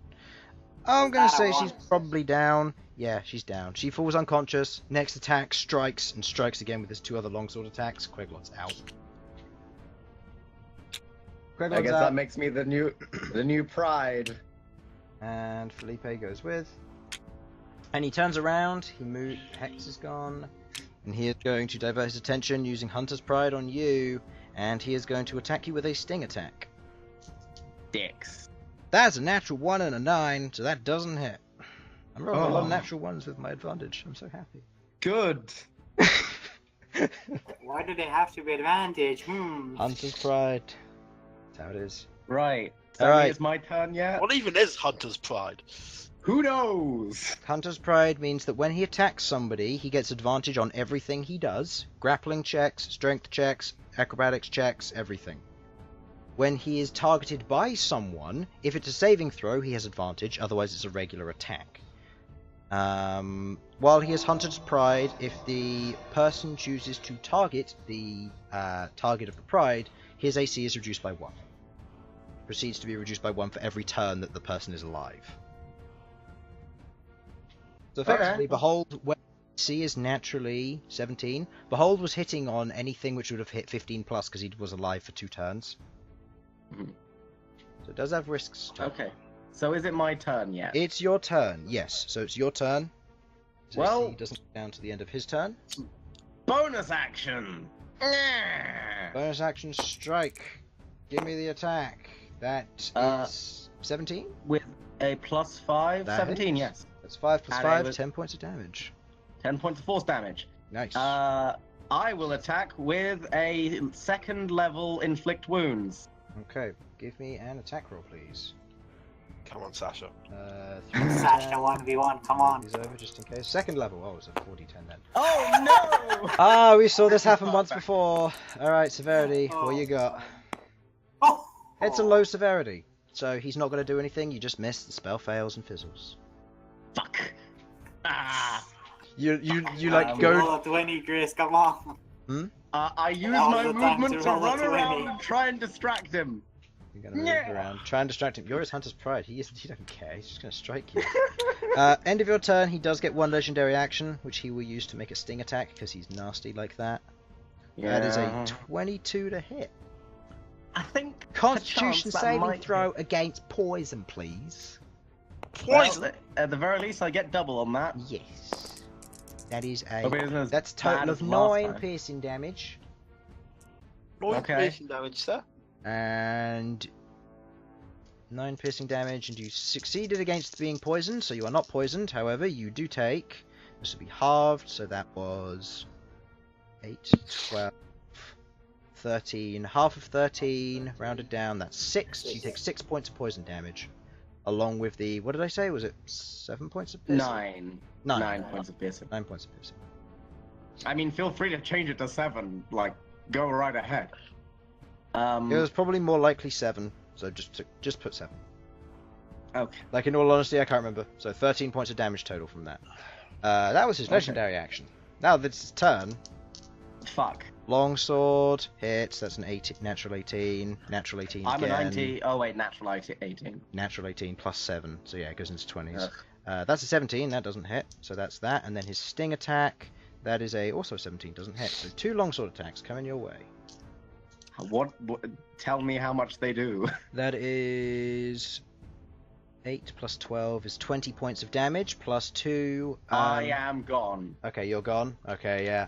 As you're Yeah. brought down... I'm not dead, but I'm just knocked out. Yeah, you'd be dead from this. Your concentration fades, the blade disappears. 28 HP. He survives. Ugh. If your inflict If I- wounds had landed, he'd probably be dead. I know, but that fucking one. That one.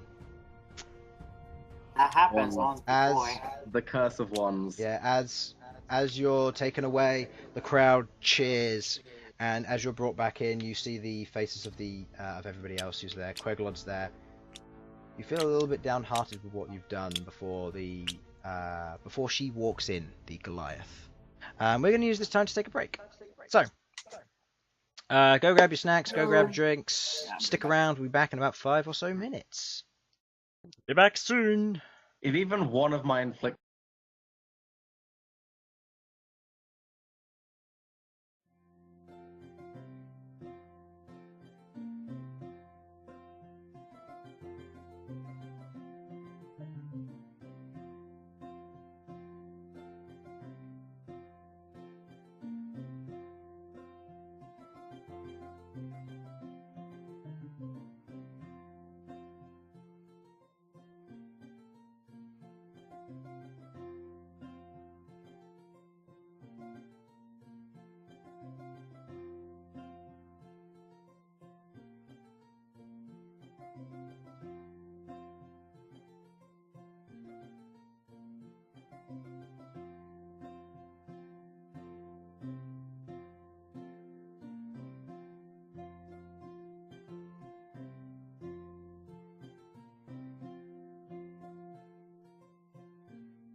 We'll be back soon. Just give us another minute or so.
Excellent. We are back from the depths of.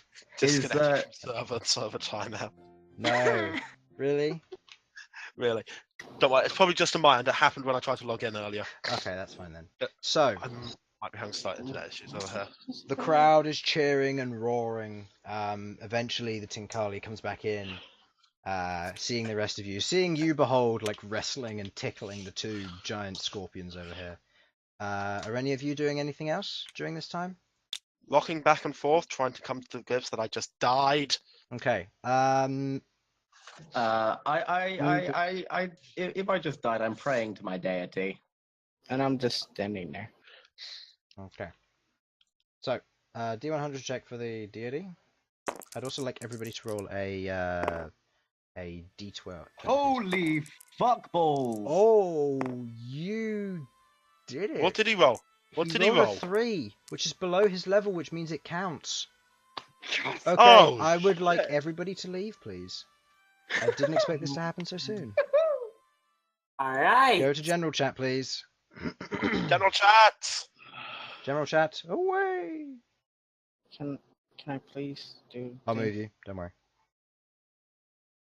So, Sasha, I was not expecting this to happen so soon, but okay. Fuck me! What the fuck?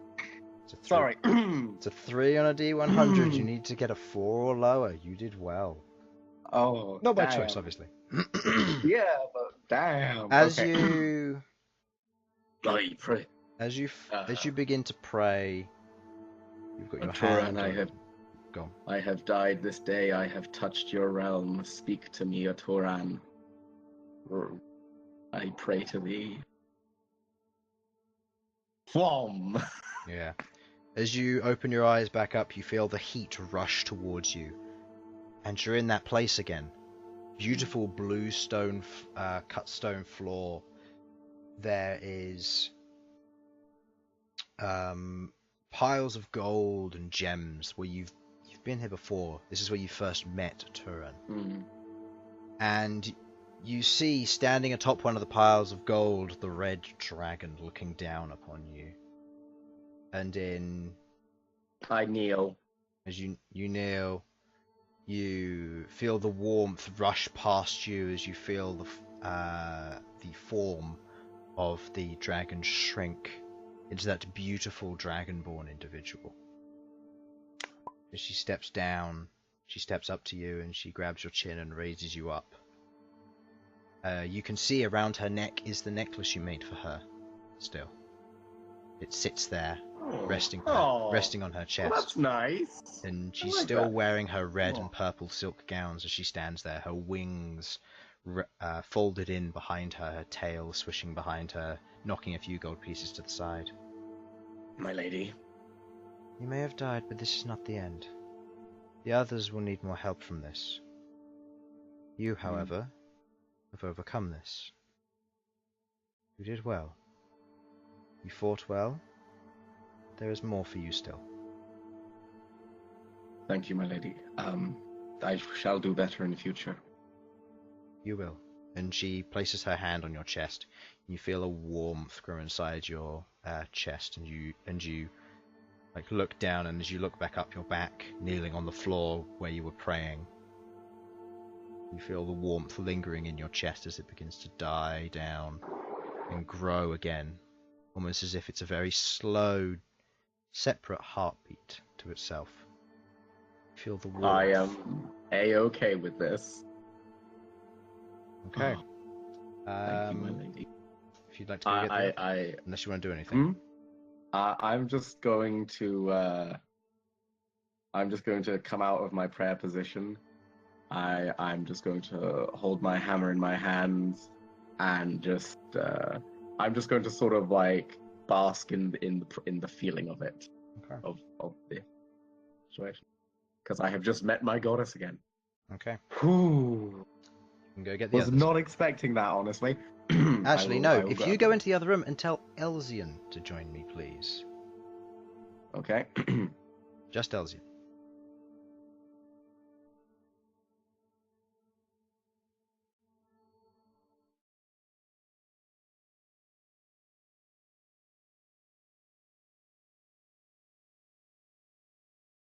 Okay then. Elsyan. Yes. Yes. As you fall unconscious and fall into death, the shock of your spirit leaving your body,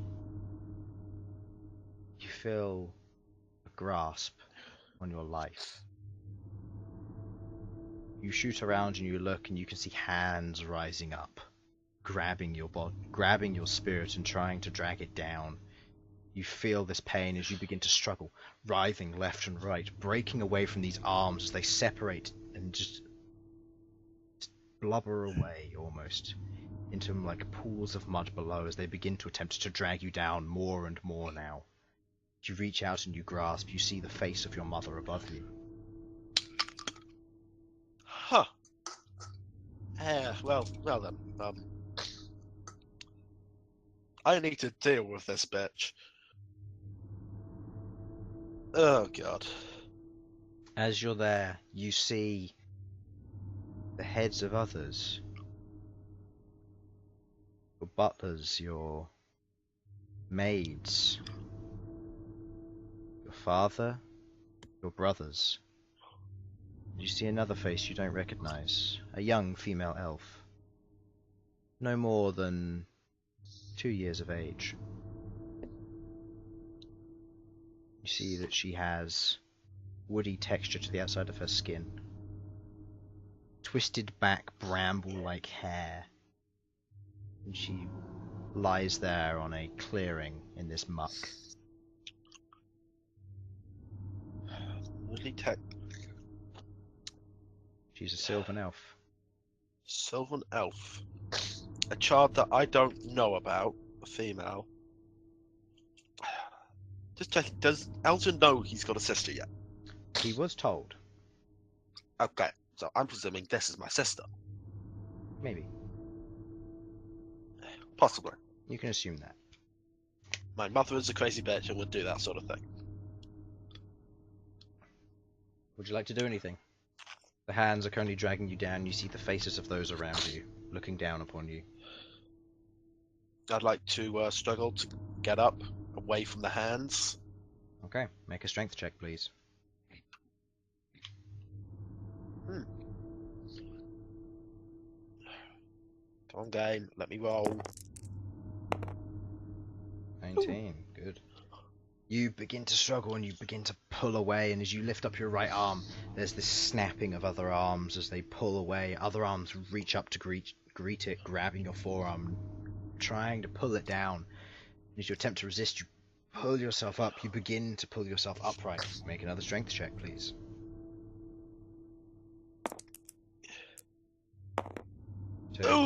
They reach up and they grab your torso, pulling you down. Your seeming gain was not enough. The strength leaves you. Before you feel a strike of something in your mind, a shock shoot through your head. And you watch as this purplish red light drifts out of your head and you're mesmerized by it. And you watch as all the hands let go of you and shoot up towards it. As they begin to try and grapple to it, you watch as these blades strike out, swirling around and cutting clean through each of the arms themselves. As this hovers above you, you hear the voice in your head once again. And now that you know deep speech, you understand it. Elsyan.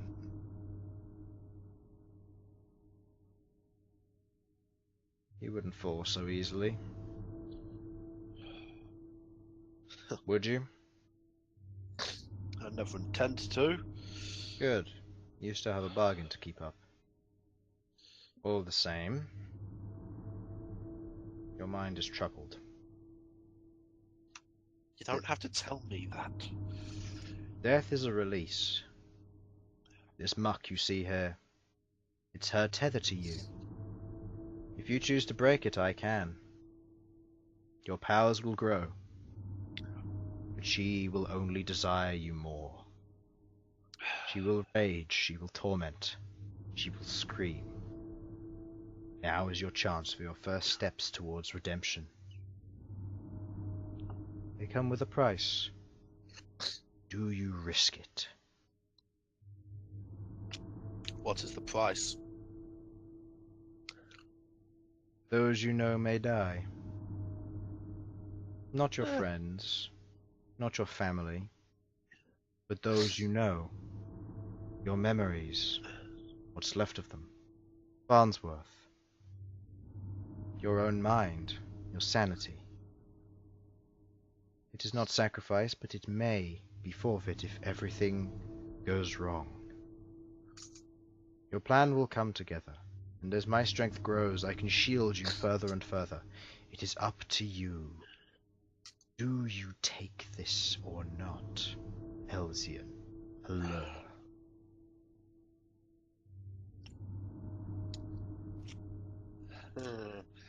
Now, out of character, I'm thinking if my mother's got a tether to me, Yep. that means I've got a tether to my mother.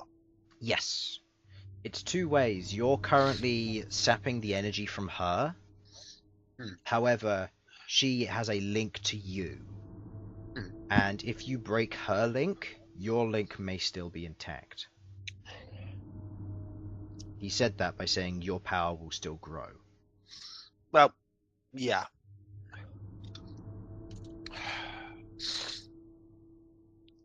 But I risk madness.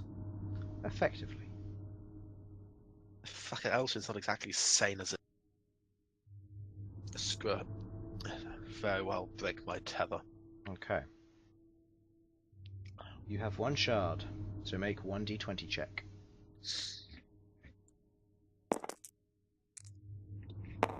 Okay. You see as you say this to the form before you, it stares down and you watch as the blades again protrude from it, spinning round, striking and carving away. And you watch as the hands fall limp and burn away. You are now on solid ground. And your sister begins to be enveloped by these hands that link to her. You watch as there is a cry, scream. An infant's cry. These screams rack your brain. You grab your head. And you shout no. As you shout this, the muck cleans away, shooting in all directions, scattering away from you. Make an intelligence saving throw with advantage.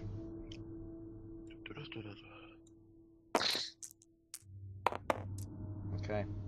You grab a hold of your sanity. It is yours and yours alone. You press it down. This will not push past you. As you're holding your head, you feel your spirit being pulled. A small sphere of light ahead. And the voice once again. That is your chance to leave. Head back to the realm of the mortal world. From there, continue your journey. Once you seek the next shard, I will show you the next step of your power. Do not fret. Your sanity and your mind is your own. Do not let this take you. And as this happens, you feel a hand on your shoulder. And as you look, there is no hand, but you feel it there. And you feel a pull, and then a push of several other hands on your back, and you feel yourself being pushed toward the light. And you wake. The breath entering you once again. You see the others. You see Bhold currently cuddling and wrestling with two giant scorpions. You see Malcom on his knees, hugging his knees with Arachne, trying to comfort him. You see Queglod go down in the arena shortly after you. You see Sasha fighting on still, wielding her shield and her hammer. Fucking dwarf. I'd like you to go get everybody else, please. Okay then.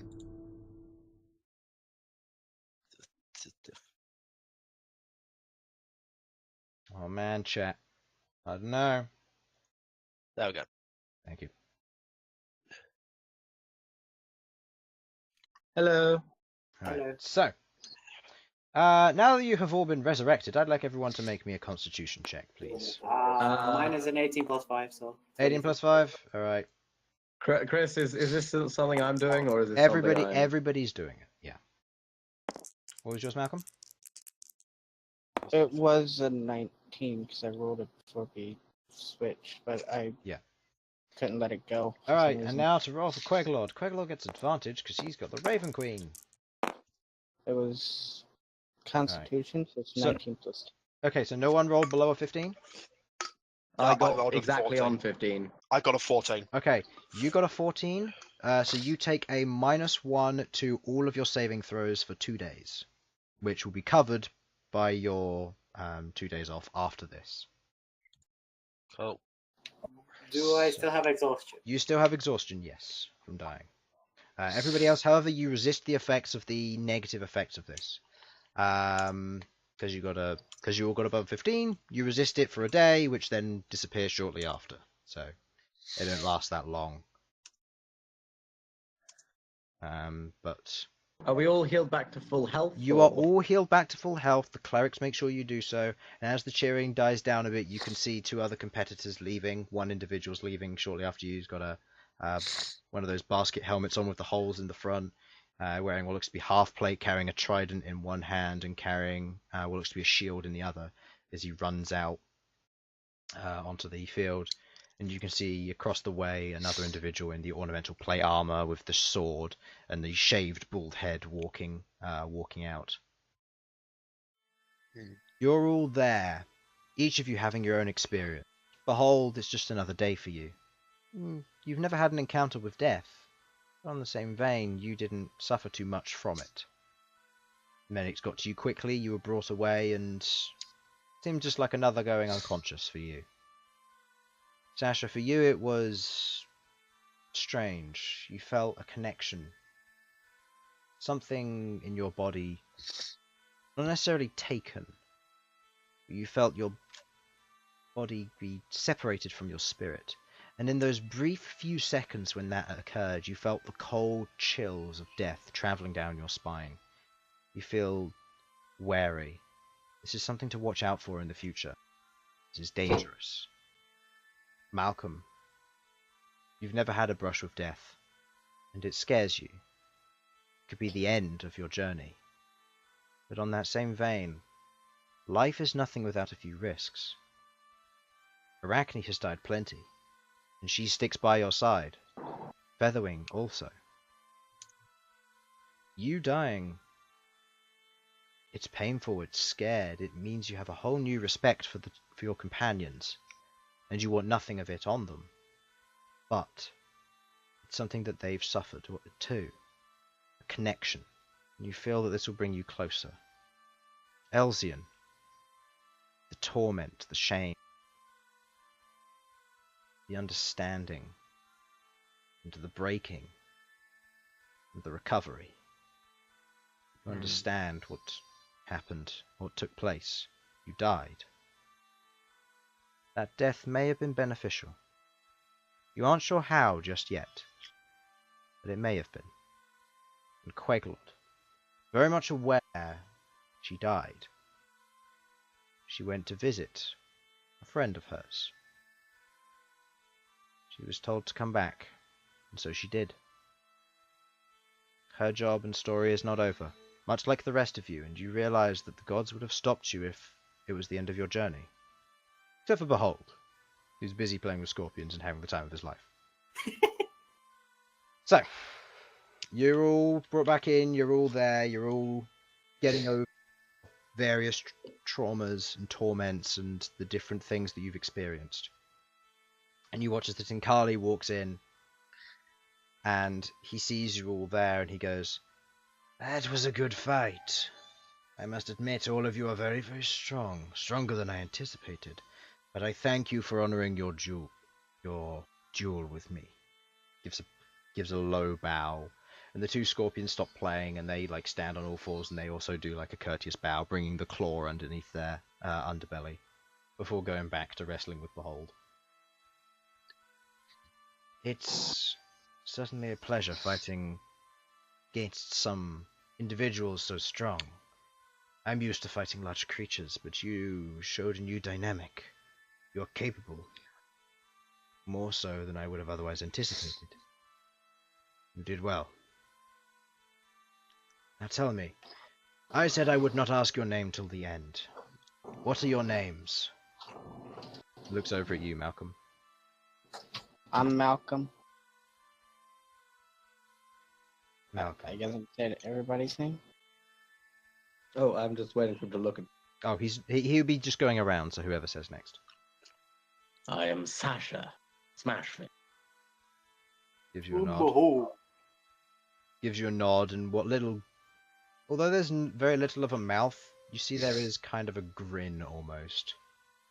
To the fact that you're playing with the two scorpions happily, with very little contest, it seems. Very nice. Queglod looks up and goes, Queglod.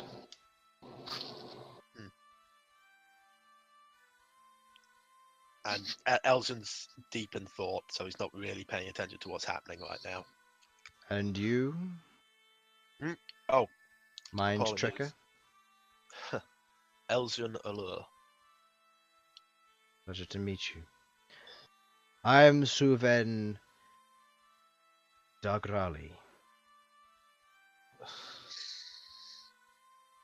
Suven Dagrali. You want to write that down? That is Suven Dagrali. If you wish me to repeat that, that was Suven Dagrali. 2 words. Suven Dagrali. You all fought well. Go on. It has certainly been a pleasure. He gives a bow again. If you ever need me, I'll be staying here for plenty time. Till the festival is over. I'll be fighting my fair share of challenges with my own side to this. I doubt they'll put you and me against each other again, but in the eventuality that does happen, I know who to aim for first, and he looks at you, Elsyan. Although you, and looks at Bhold, have remarkable strength. Maybe I was right taking you down first.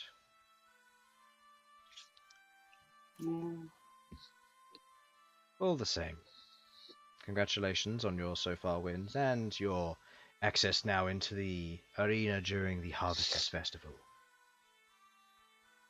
And Malcom, was it? Yes. Around town, my mistress should still be here.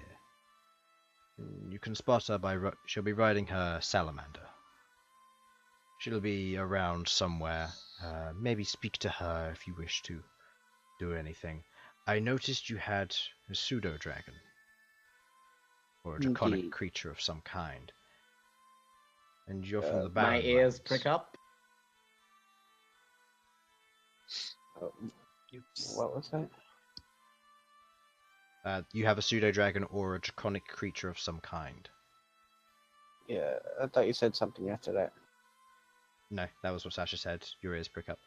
Or her ears prick up. Yes, Featherwing is a pseudo-dragon. And you're from the Barren lands, yes? Yes, I am. Then you know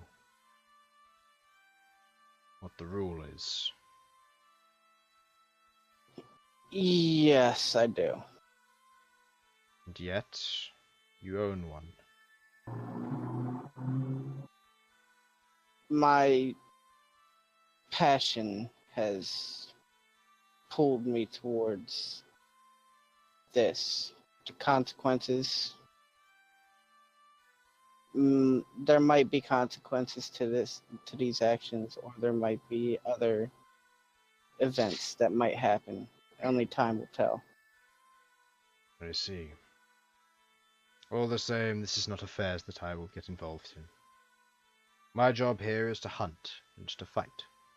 To do what I must do and to earn my name in this city.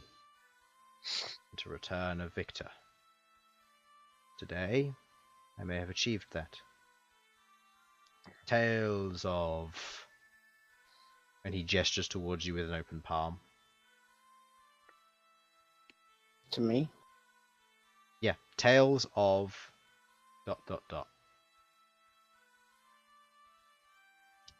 I don't. What are you hinting at, Chris? Because I know you're hinting at something, but I don't quite get Your it. party name. Oh, the Dawn Seekers. Tales of the Dawn Seekers. And their strength in numbers and strategy. Capable of bringing down one of my kind where many have failed before. You will go far in this world. But you will go fast. Until then, I'll see you and support you in the festival. Maybe even take down your rival if you have one. We'll see. Till then, I bid you good day. He nods and the two scorpions get up and they leave, following on after him. They rush off. Okay, you're left there in the chamber. Soon after the Goliath cleric turns up, she walks in and goes, "Well, that certainly was a good show. All the same, the crowd was fairly enthralled by that last match. Even though it was a loss, you did very well. I'm still inclined to give you a reward. It's not much compared to any natural winnings you would otherwise earn, but this is the screening phase for those capable. So here, use it to buy supplies." And she passes you 200 gold pieces. Yes, that goes in the party fund. Unless anybody has anything else to say about it. Nope, party fund. Yeah. Why not? Okay. I'll be maybe taking some of that out later for something that I'm thinking about. Okay. Dark evil plans. You guys... What would you guys do next? She leads you out, you go into the main temple, and you head out of the you head out of the temple? Not yet. Wait. Did she remove the ring already? Yeah, she removed the ring and the curse, and they took the Okay. and they took it. Because you were starting to lose your sense of touch, which returned to you, and you had pins and needles all over your body. You remember? So, what would you like to do? Oh, I'm exhausted. I'm gonna go to the hot springs and relax for a bit. Queglod. I'm actually oddly invigorated. Queglod looks over and goes, "I think I'll join you on that. Anybody else care to join?" Oh, nope, I'm going back to my reading. Oh yeah. I'm already reading, actually. I'm just listening to you fuckers. Elsyan, Malcom? I won't be joining you. There's something I wish to plan. Of course. I'll let you know once I've got it sorted. What's Malcolm? happened with it. If you need a sounding board, Elsyan, I'm not doing much else. No, I'm fairly clear on what I want to do. Sure. I guess I'll join. Okay. You three make your way to the Sovereign Soap. Heading there, it's the what was it, like 2 gold pieces entry each? I think so. I'll double check me. Minutes. Sovereign Soap, where are you? I think it was 1 actually, because we spent 5 to get in.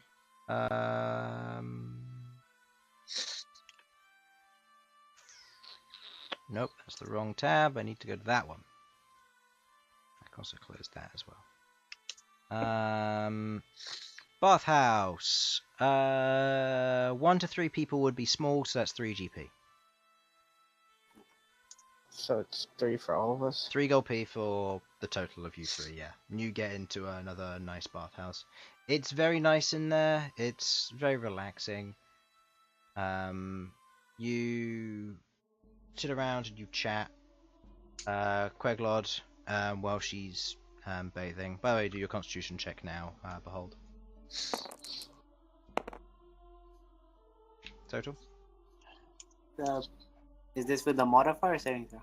This is with the modifier, yeah, for the Constitution. 12. 12? No. It's not quite enough. You're exhausted after the Frenzied Rage. It's difficult. You might need to seek further professional aid with removing any sores before tomorrow.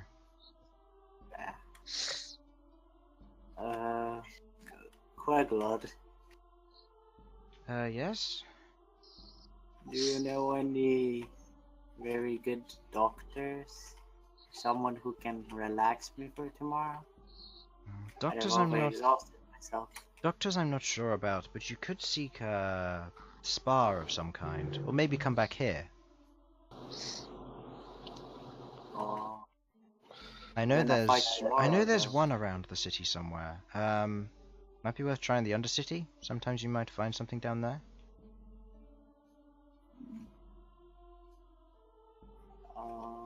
would they be open at this time? Oh yeah. It's late at night. It's rush hour. Oh, she said a spa. In the Undercity, yeah. In the regular city, probably not, no. This world makes no sense. Do you know where it is? I don't. I intended to go there later on in the week. Would I know where it is since I'm there? Make me a charisma check. Charisma. This is based on your style, to see if you know if there's a spa in the Undercity.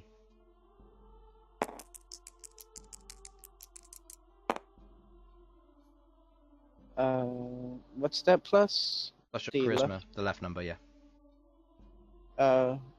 It's +2. So probably not. You're not sure. You haven't heard much about it, if there is one, but certainly not out of the realm of possibilities. Oh yeah, what is a spa? A spa is a place where people will do things like massages, they'll let you do mud baths, they'll clean you up and make sure that you're all ready for the day and that sort of thing. Oh, you want to go tomorrow morning? I can't, I'm afraid. I'm relatively busy. I've got a lot of reading to about do after now? what I've been told. Which, by the way, from what I've been told by our friend Abod, apparently we might know the location of the Sunkist Mountains. Which one's the Sunkist Mountain? That is where you've been told to go to meet Maverick. Ah, Mm-hmm. That is what this dot here is. uh-huh. Previously, it was about double to 3 times the size. It's narrowed down now. Yeah. It's now a much smaller dot. From what Abod said, from what he's been doing, he's apparently been having 13 infiltrate some more dangerous locations. Apparently he stole some tomes from the local Temple of the Light, or the Cathedral of Light, I should say. Oh, that place. He apparently stole some tomes from the under areas. So far as they're aware, they don't. As far as Abod and 13 are aware, they don't know that they've been taken. But it turns out that they're after the Dawn Marshals, us. They want to kill us. Who is after us? The Cathedral of Light, individuals who worship Motalin. Oh, Apparently, some individuals have risen up and have wanted us killed. Not only that, but they have tomes that they've taken and locked away so that the Dawn Marshals might come seeking them. And in doing so might mean that so that they can catch us off guard. Yes. Meadal did say something to me the first time I went to the Cathedral of Light. I see. All the same, 13 has found a way in and is happily stealing from their reliquary. So if we need anything, we could ask him to take something. Obviously there'd be risk involved, but we could try something. if they're hiding anything, like one of the divine weapons or anything like that. But we should watch out. Anyone wearing the Motalin symbol is potentially dangerous to us now. Does your symbol look like? Let me check, and then I will draw it for you. It is, because she knows this because she's seen plenty. You would also have known this, Malcom, so you'd probably be able to help.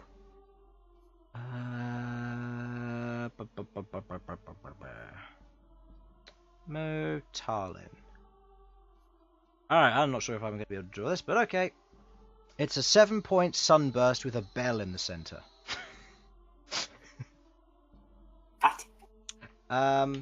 So... Oh, let's see if I can remember how you do these. 1, 2, 3, 4, 5, 6. Oh, this isn't going to work.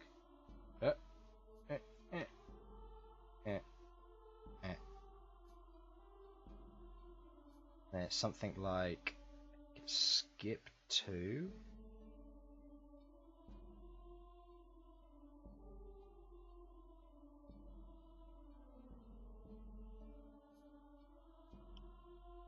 I can't believe I actually remembered that from school. It's the most useless piece of knowledge, and I remember it. Nice. And then Perfect. And then there'd be a bell in the middle, like that. Uh-huh. So that would be the symbol of Motalin. There you go, chat. There's a way to draw however many point stars and figure out how to do it. I don't know whether that's just specific to that, but I figured it out in the end. So yeah, she draws this out, and you now know what I like Motalin. He's got bells. Yep. So, Sasha, you're off reading Elsyan. Are you doing anything in particular? Right now, I'm actually heading over to the guild. Okay. So the Shattered Sword, you mean? Or... That's to where the guild is. I did mean to actually send you something in chat to pretty much explain what I'm doing. Okie dokie. Let me just read that. Secret. It's secret. I will discuss it with the party when I've got. Okay, so were you planning to find someone at the guild who could do this? Yes. Okay, I will say, roll me an investigation check with disadvantage, because they don't specialize in this as much as you. No, if the guild wasn't going to be a good place for it, I was going to be like, okay, fine, I might find someone in a tavern somewhere. Really looking for a bounty hunter more than anything. Yeah. As you're looking through, you catch. You're told that maybe it might be worth, seeing as they know that you're from the Undercity, they say it might be worth trying to speak to Tiak or Rohal. They might be able to send one of their more skilled bounty hunters or assassins on the job. Very well, thank you for the information. Okay. Do you tip them? I don't have any money to tip. Let's see, how much money do I actually have to tip with? Because I could throw some silver their way, I suppose. I think you have a few gold pieces. No. You don't have any. Okay. I have no gold pieces. Because I took like 3 out of the Oh, of the bag of holding, just so you could pay off your lessons. Yeah. Yeah. So I've got to throw 50 silver pieces their way. It's not much, but it's something. 15 or 50? 50. Okay, nice. Yeah, they take them, they give a nod, they look up at you and they go, why couldn't you just given this to me in gold? Oh well. They take it and they put it in their pouch. Beggars can't be choosers. Yeah, you're walking around all this pompous thing, you just throw 50 silver pieces at them and they're like, what? I thought you're loaded. You're going around like this noble guy. Please, I have this. Okay, the reason I'm not loaded is because I have clothes like this, okay? That makes This sense. is the reason I'm broke. That makes sense. So yeah, while you're in the guild, you can see the individuals who are around doing their own little thing. The person who gives you this information is just one of the individuals sat at the table. Yeah, thought so. Did you want to speak to anybody in there in particular? Is there anyone that would catch my eye? There's the drow who's still there. She seems to always be sat on that stool.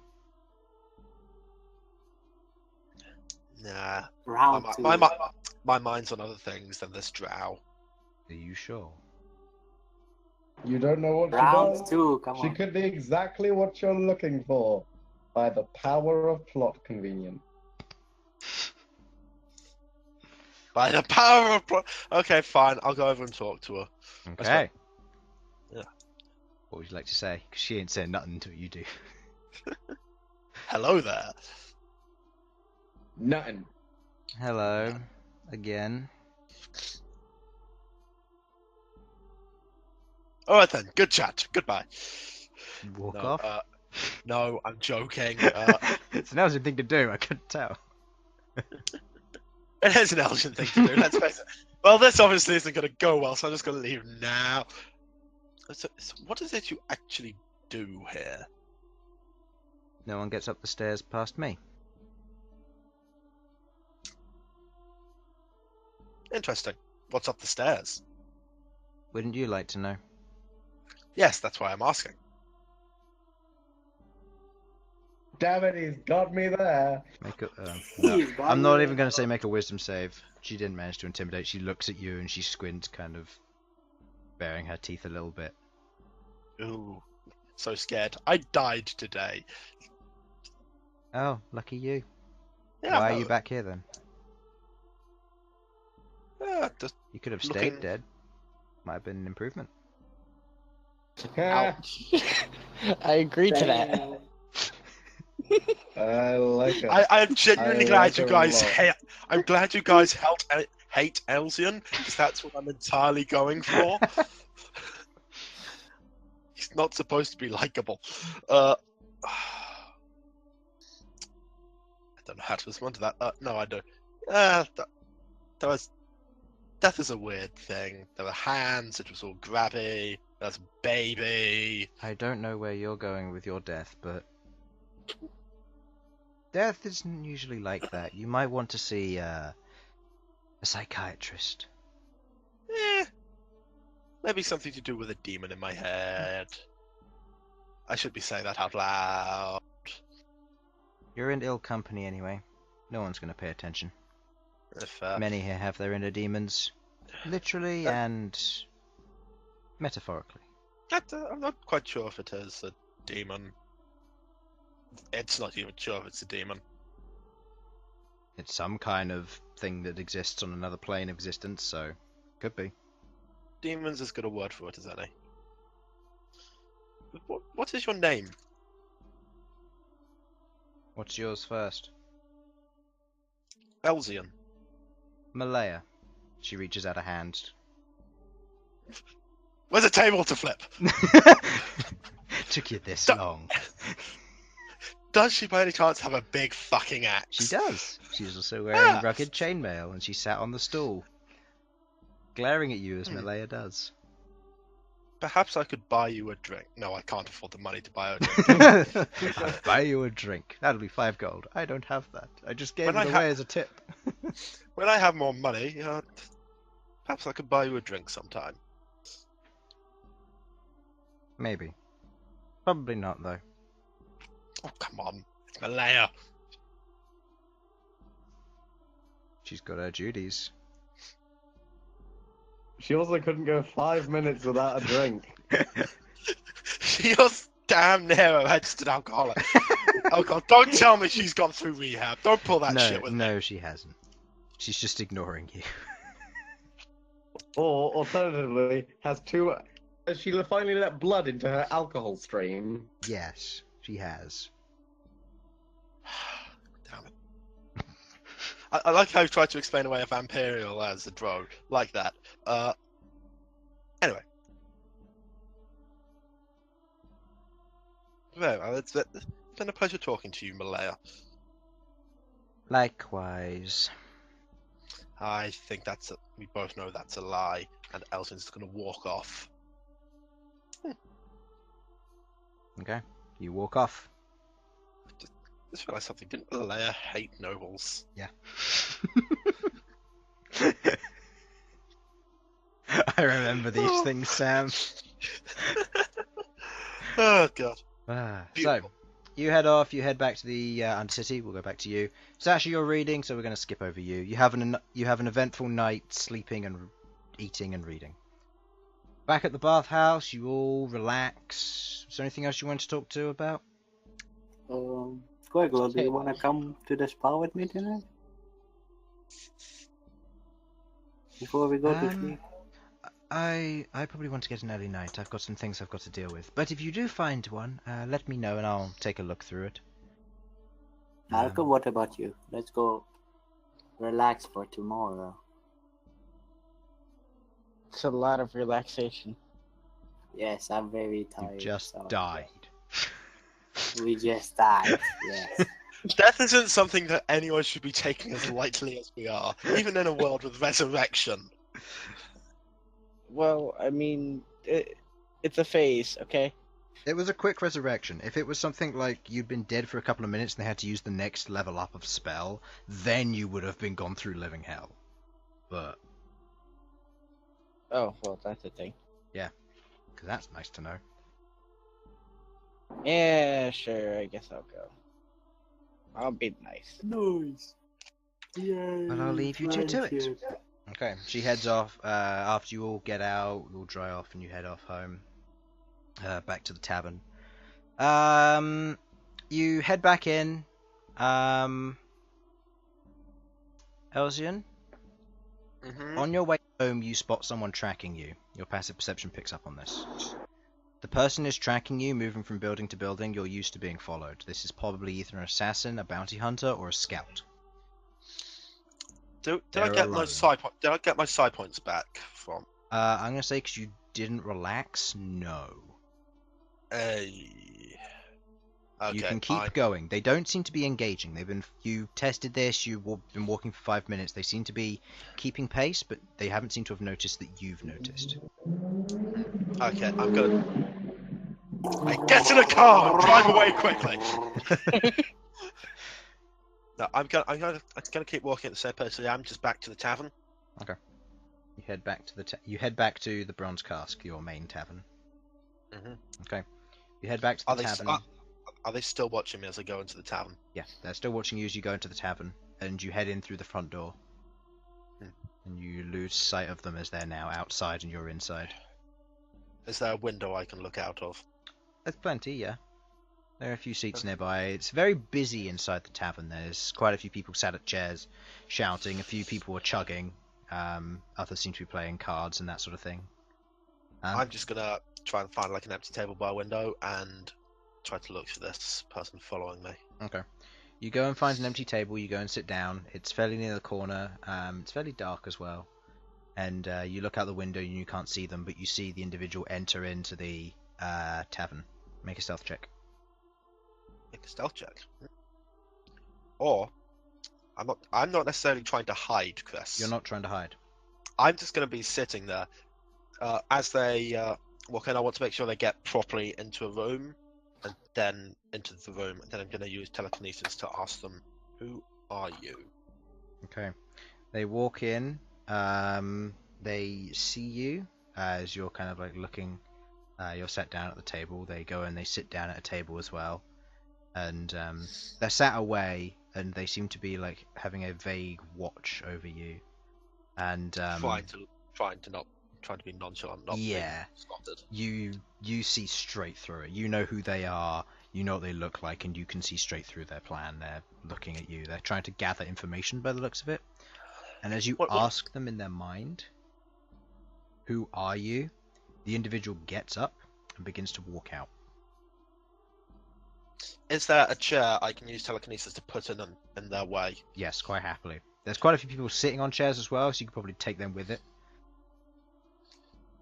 Actually, I'm going to do so, trying to facilitate her like tripping up over someone and I don't know why I said her, but them.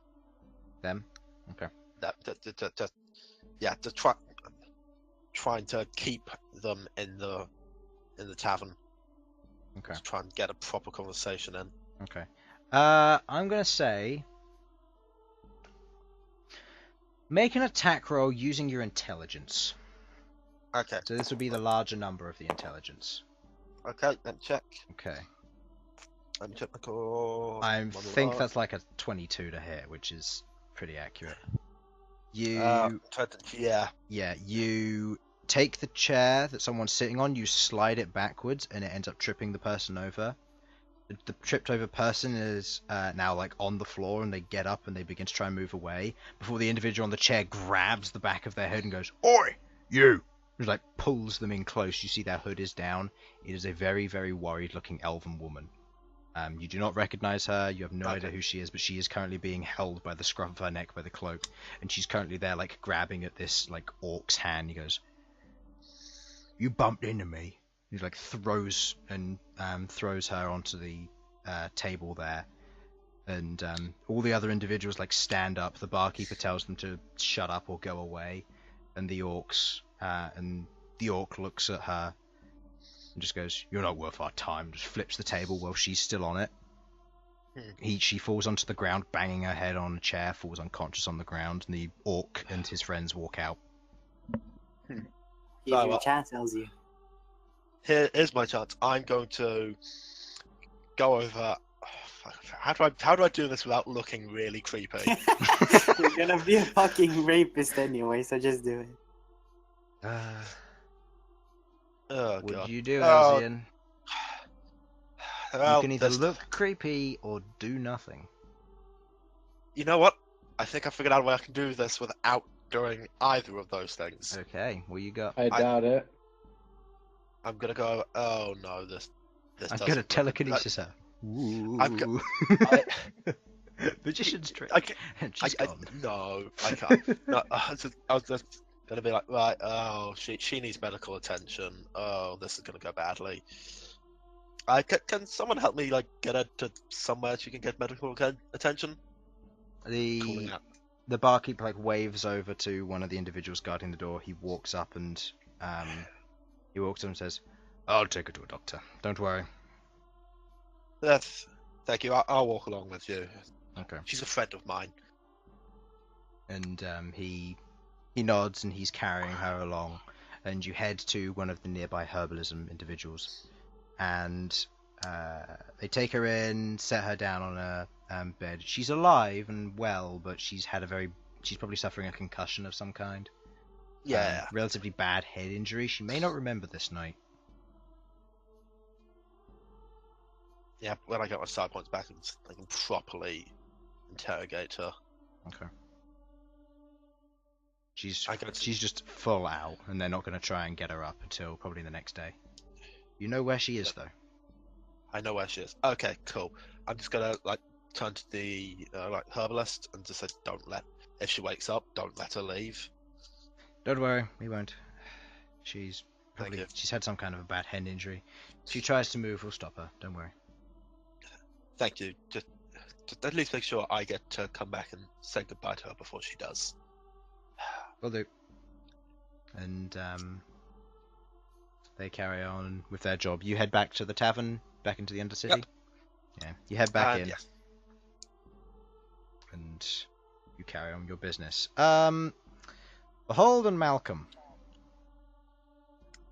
you're going to the Undercity to search for a spa, aren't you? Yes. I'd like each of you to make me a survival check. This will be fun. Also, you apparently have one of my scorpions selected somehow, so please click elsewhere. 18. Let's see, that's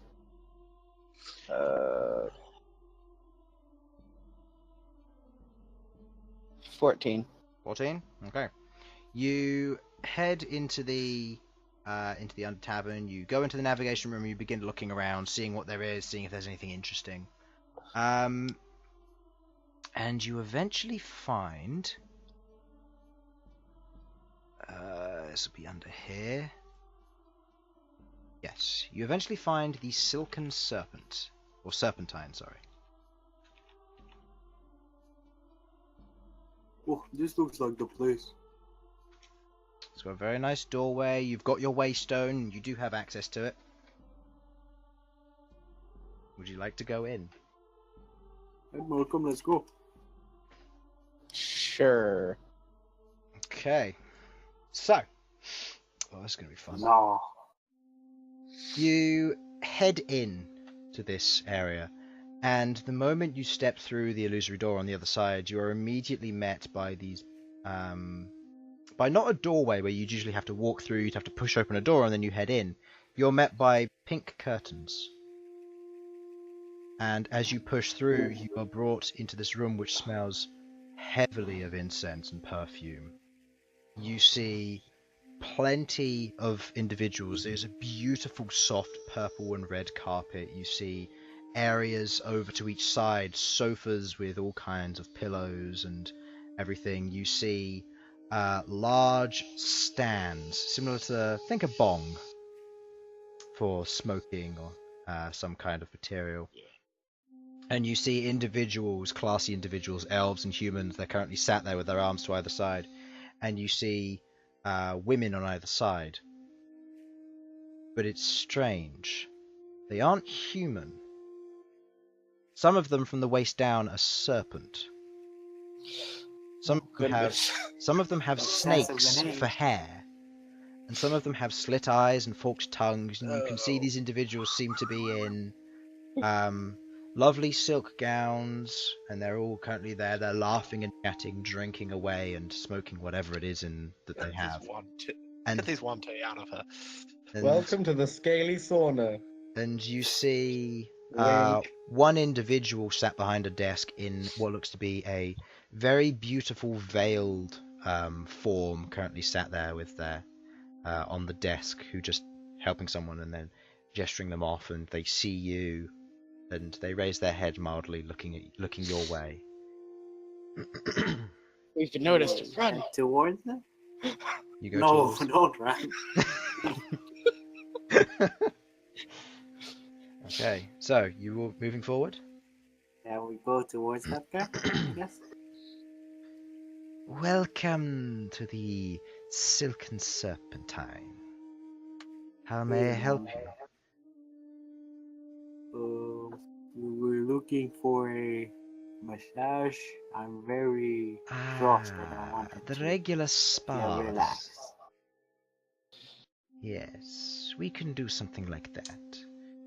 What else do you offer? Wait, what was that? What? What else do you offer? What else do you offer?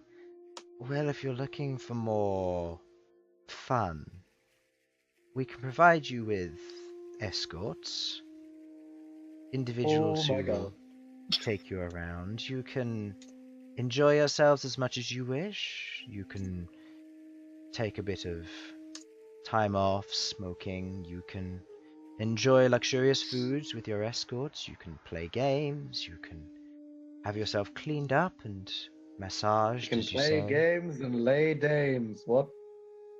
They can also do that. And you can go further with the escorts if you wish. Up to 4 may go with you. Depending on what you're after. Regular spa treatment is about 25 gold pieces for a general massage, mud bath included, along with a little bit of food, and your own personal escort for the time you're here would run you about 50 gold pieces. Anything more would cost you 50 gold pieces per additional escort, and for more relaxing time, about 400 to 1,000 gold pieces. How much gold do we have? No. Party fund. Douche. Don't get to spend party fund on this. Guy, how much gold is in the party fund? Not enough for your pleasure. Oh, is there 2,000? There is. Definite. No. No. No, I need some of that money. No. I'm letting you notice now. Not that much is being spent.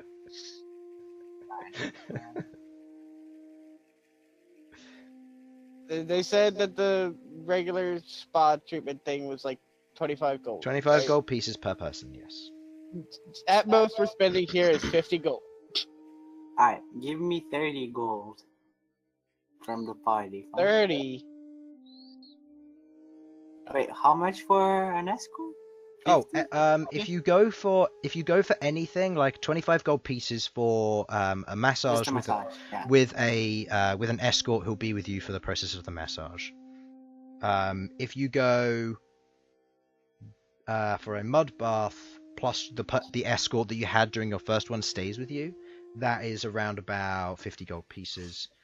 Anything further, going through drugs, other alcohols and beverages, foods, and anything else you wish to do, that ranges from 100 gold upwards. and accelerates quickly. More escorts is generally about 50 to 100 gold each. Okay. Give me 30 gold, please. 30. Yes. Alright, I guess I'm giving him 30 gold. Right. I hand the guy 100 gold. Guy? Oh, it's a. Oh no, sorry, my bad. The person. The person. You don't know their gender for one, so to be fair, Exactly. that could be given. But yeah, it's seemingly all of the individuals in here, all of the snake people, seem to be female so far. Traps, all of them. You don't know that. You're not there. So... I see where this is going. So, you give the 30 gold. So that'll be a spa then. No, I handed him 100 gold. Oh, you gave your 70 for the 100. Okay. Yeah. So what will the 100 gold be? Time with your escort, or did you want to... With this, you could either have a spa, relax in the mud bath, get taken care of, and enjoy some foods and some chatting time with your escort. If you wish to do more, shall we say, have a little bit more personal time, that will run you about another 25 gold pieces. The first option is fine for me, unless Malcom here wants to do something more. You say that, and she turns to you. As much as you're red, you're redder at this point. Look, I said only 50 gold was being spent here, and I don't have enough to do anything for myself, so no. So you're not going to do anything? No, I'm just gonna wait for him to be done. Okay, still going to be that Even just awkward a friend. massage, come on. Fine, Bird wheeling. fine. I'm just 25, come on. I'll just get a normal thing, whatever. Okay, normal spa. Okay. 25. Excellent. Now, we will get you your escorts shortly. And she looks over and she waves, and an individual heads in through another set of beaded curtains, heading out into a kind of a back area from what it is. This area here seems to be the general lounge area, where you'd have your chat before you go home, staggering and drunk, or high. So, yeah. You wait a couple of moments, and you get... Which ones do you get? I have a table for this. Oh no. Okay. 13 for Bhold, 11 for Malcom. Okay. For you, Bhold, you get a... Do I get 2 or just 1? No, you get 1. Okay. You get 1. If you want 2, you've got to pay 250 or more. Oh. Never mind. You get a beautiful human body with a serpent waist downwards. She has beautiful brown hair that's tied up in a kind of a ponytail behind her back. She wears a veil and silken gown that covers the front portion of her body, excluding the tail itself. She has a flower in her hair and a short veil over the front, and comes up and very charismatically wraps herself around your arm and begins to lead you through a set of buttons. Malcom, at this same time, another one arose for you. Seeing as you just wanted the spa treatment, you see another female individual wearing similar clothing, but she's full human torso, except for her arms, which are a set of 6 serpents on each arm that make up the arms, and you can see that they interweave and lock to form the arms themselves. And she goes over, she has a nice face again, the veil over her eyes, and she has the blonde hair pushed back to what would be like a small bun at the base of her neck, and she grabs hold of you and begins to take you through as well. Both of you have a lovely massage, spa. are taken care of. They clean your horns. Despite you having a bath previously and prior to this, with how thorough they both are with cleaning you and making sure that you're getting the proper treatment for spa, they clean your nails, they make sure your hair is completely fine, they use special lotions and perfumes, and There's a strange slithering feeling. No, that's the thing though. The serpents that you have, Malcom, they're very relaxing when they start to get to the massaging as the serpents run over your back. Their smooth scales running over you, and you begin to feel yourself relaxing, and you just end up.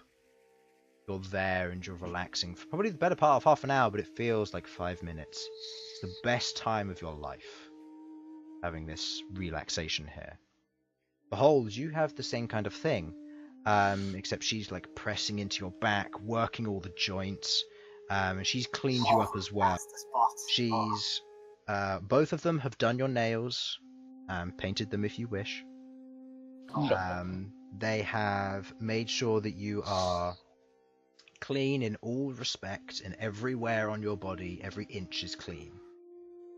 And she, the one that you have, Malcom, she lifts you up afterwards and hands you the basic gown. So, till now, you'd basically gone down to what would be kind of like a bathrobe almost.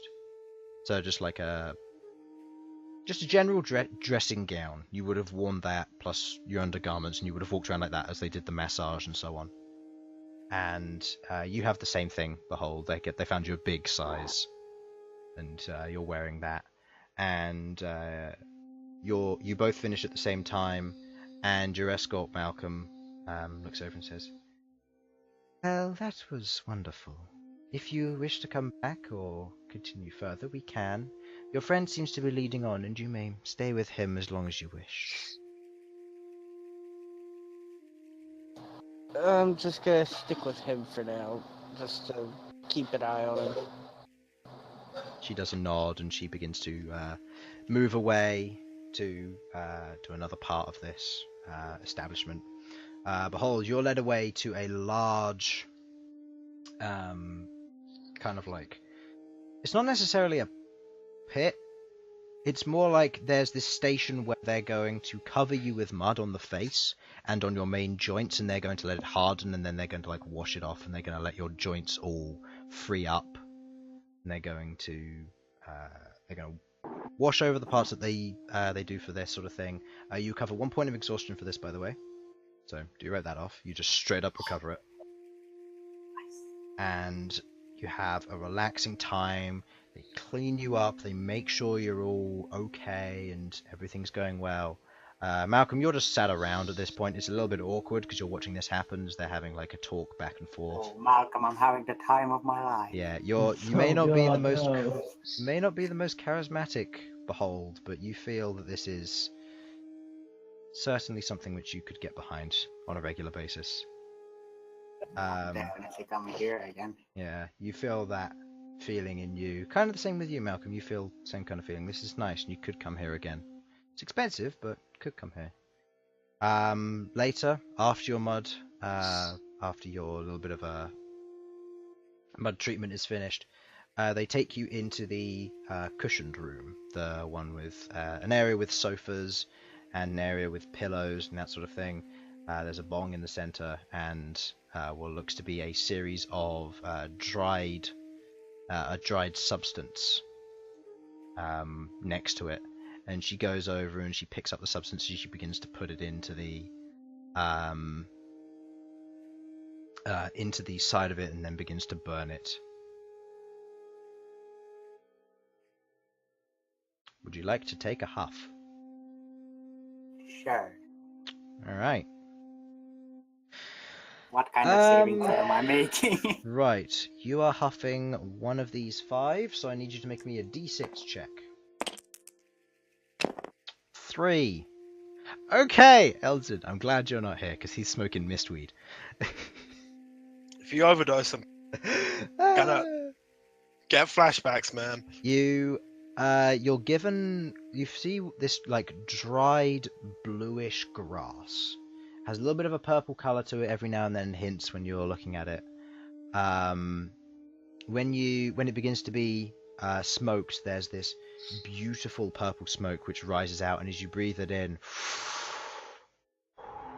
you feel your mind cleared. Your intelligence goes up by 1 for 24 hours. Holy shit. And I would like you to...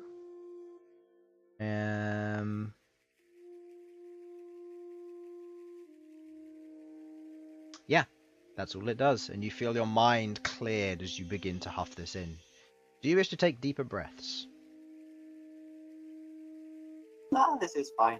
Okay, so your intelligence is 8 for all intents and purposes for now. So you only have a -1 to your intelligence checks.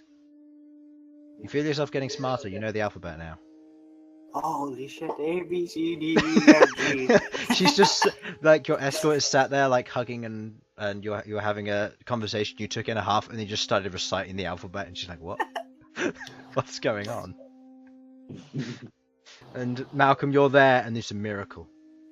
He's reciting the alphabet. 1, 2, 3, 4, 5. Holy Holy shit!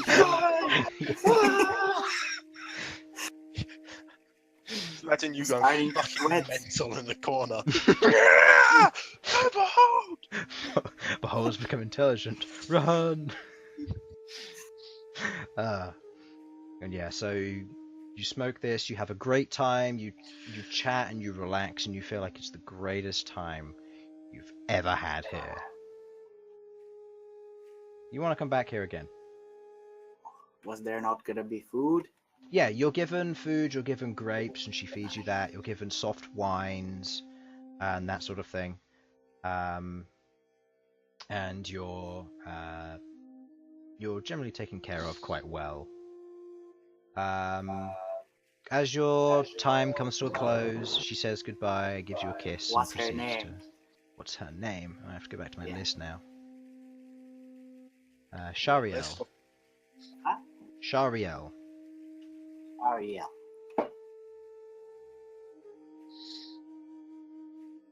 If you wish to ask for me again, you can.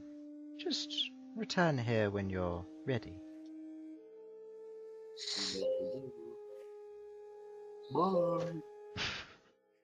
Malcom, let's go. Okay. Elsyan, you're off doing your thing. You're talking to Tiark and Rohal? Yes, that is my plan. Okay. So I will continue with you. Give me just a moment. Just saying it is like half term.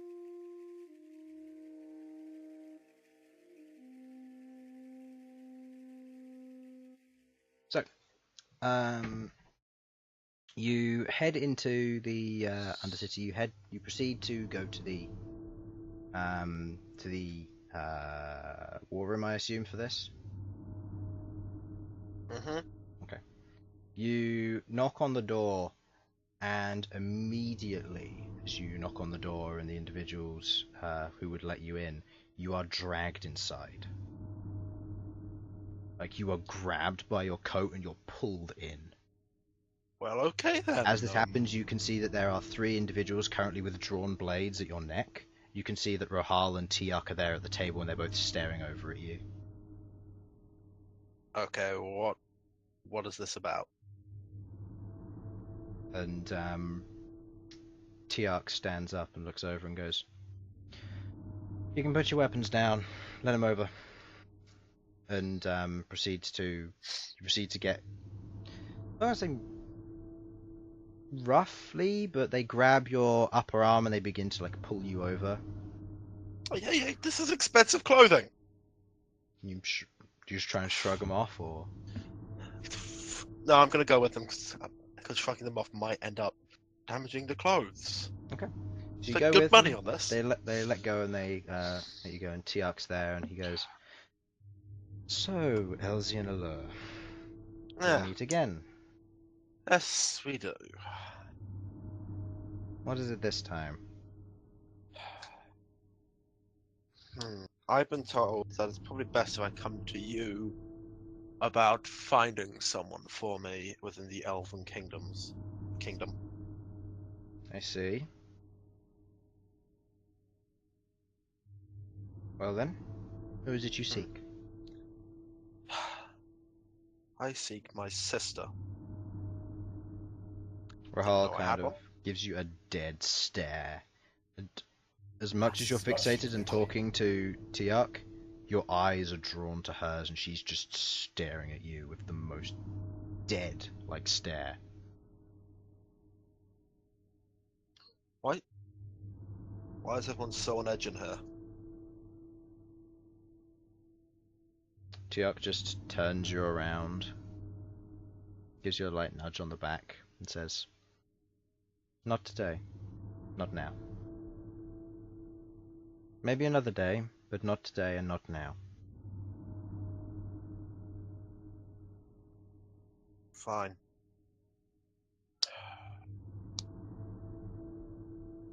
Guess that will just be another asset for my mother to keep, but never mind.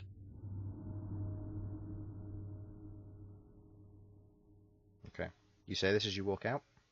Yeah, I say this as a walkout. Okay.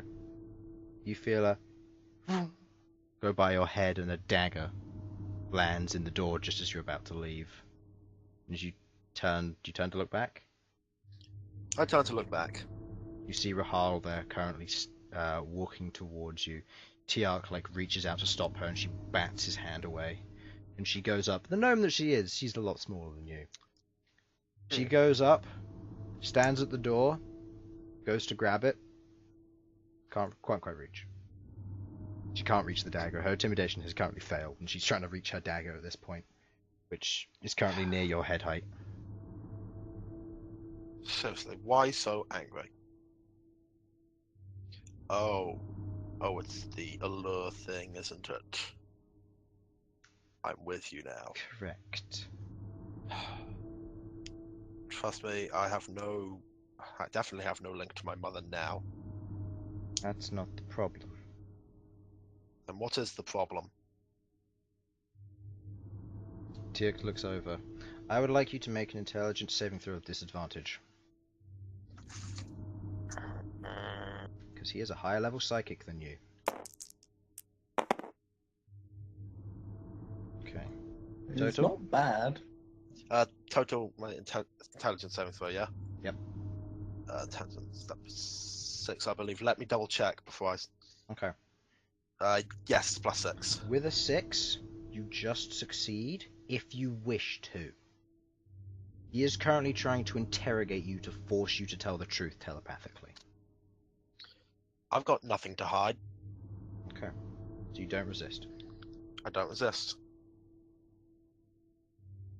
Are you a spy?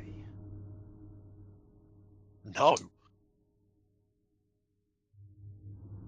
You have no connections with your mother? Not anymore. The final connection I had with my mother was cut earlier today, actually. And this was a mental connection. One that I did not volunteer for. He looks over and nods, and Rahal looks back. Okay then. Fine. Come in. And one of the guards pulls the dagger out, tosses it to her, and then she heads back towards the table. Yeah. One quick question. Was that one of your agents that was following me earlier? No, that was one of theirs. She looks very stubborn, and she takes her dagger, she just stabs it straight into the table. Goes about a good 2 inches in. Just stabbed straight into this solid oak table. You can keep stabbing wood, but it's not going to scare me. I'm not trying to scare you, I'm frustrated. They do this every year. They're trying to ruin the festival, aren't they? Your mother. As dreadful as complete she and utter is, there's bitch. more to her than you know. Then please do enlighten me. Any information I would dearly love to know. When you came here as an Aleuir, I was suspect that you might have been one of her brood. I was suspect you were a spy. I was reluctant to tell you information.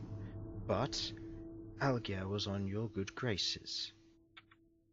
As Tiak and him are one of the only two psychics in this town, you being the other one, being the third now, this makes things more complicated. Psionics is a very rare thing. That I assure you know. But one thing that you don't know is that there is one organization that exists out there. They are known as the Phantom Woods. They are one of the most dangerous organizations in existence, and your mother is the one who heads it.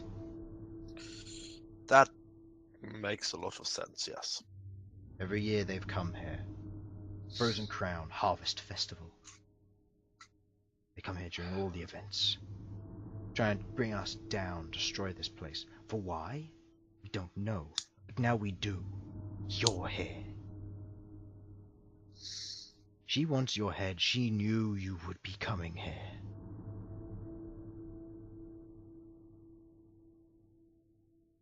And we've got spies all over the city. You took down one. After catching someone like that, we've sent one of our individuals to go and get her. She will be interrogated. Yeah, this will save me the trouble. I implore you to be careful. They're here for you, and you're one of the last psychics by the Aleuir family. Then you are her most valuable asset, and one of the most dangerous weapons of war. Oh, please, I'm an excellent to the fight, but not that good. That's But- not what I mean. I know what you meant. But if you're so worried about me, I would be worried about the child that is somehow a Sylvan that, at the very least, my mother has control of, if not my sister. This is news to us. It was news to me as well. For the purposes of clarity, I presume Algeir's told you about my search for shards? Yes, he has, and we've located 2 of them. Yeah.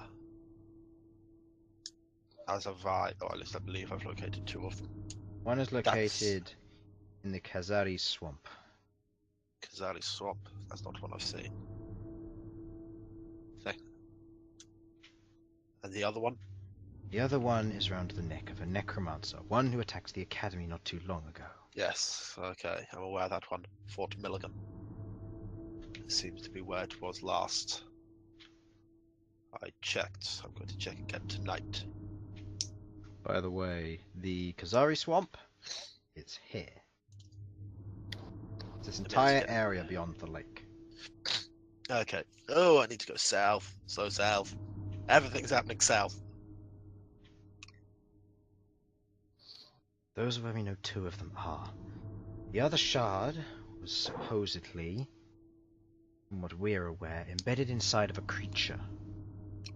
I'm not sure what. The scout died shortly after telling us. His mind imploded. I'm sure you're very aware of what that means. I presume it's because he wasn't. You know what? Doesn't matter. If it's my wait, you think my mother's looking for these shards? Maybe. We're not sure. As far as we're aware, she doesn't know about the shards. This is new. This is something different. Okay. Doesn't seem to be linked, but if it is, we will find out. And we will inform you. We've informed Thank you. Algeir, and Algeir should be contacting you within a couple of days. Excellent. Just so you know, there's also one. I believe that to be an artifact known as the Acrian Orb in Bostelon. She looks at Tiak. Does Tiak know what that is? No, he doesn't. Actually, wait, hold on. No, he wouldn't. That's not high enough intelligence check. Ah, Even with his intelligence, he doesn't know. I don't have my notebook with me, so I can't give a detailed thing. Fuck. Do a history check, and I'll describe it, and then I'll say you describe it to them.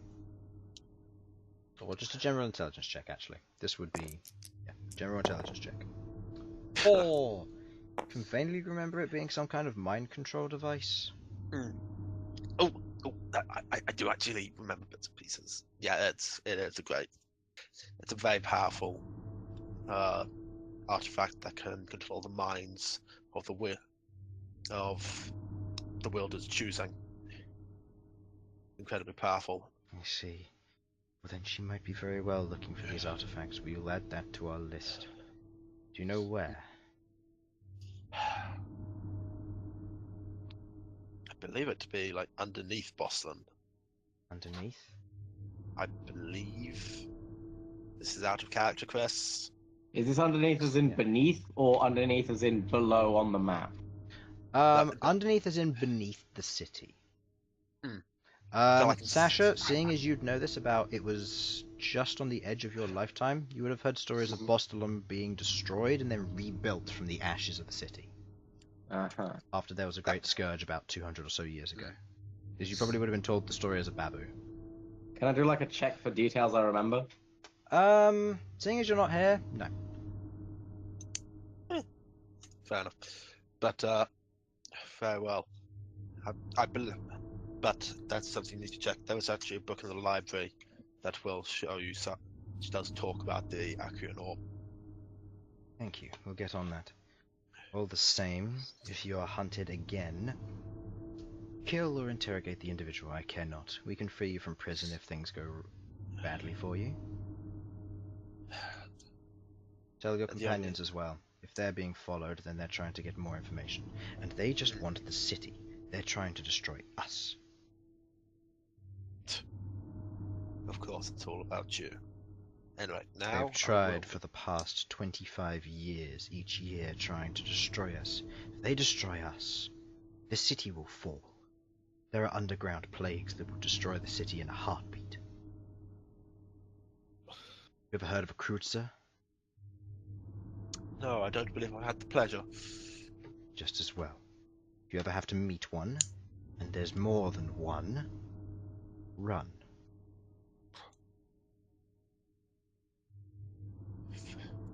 I'll take it. A Kreutzer. I'm just going to make sure I'm getting the pronunciation of that right. What does it begin with? It begins with K. Of course it does. They can't just make it C and make life easy for people. I need to go to my Mordecai Tome of Bones. Oh! Favorite new mob, because you guys hate them. Like, I'm not kidding. Wait, what's this? Kruthic. What? Hey, do you remember what a Kruthic is, Bhold? It's the thing that you told me never to use, because they scale up and then they work better in large numbers. Oh. The Zerg. I think I remember now. You remember the Zerg? Great. Yes, I do. Wait. Does Please don't tell me Bhold this. remember the Zerg? No. No, you remember them. Please. Chris. Anyway. If you ever have to fight one, my only advice is run. How intelligent? Actually, Chris, no, what is one, that? That's fine. All the same. All the same. I'll let you get about your business. Apologies for the rude intrusion. We're being very on edge. We don't know who's here. Dad, honestly, with my mother, I would do the same thing. I'm honestly surprised you haven't killed me yet.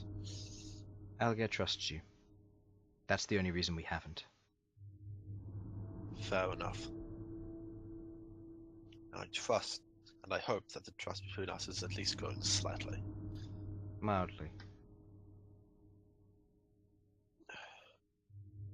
Gives you a nod.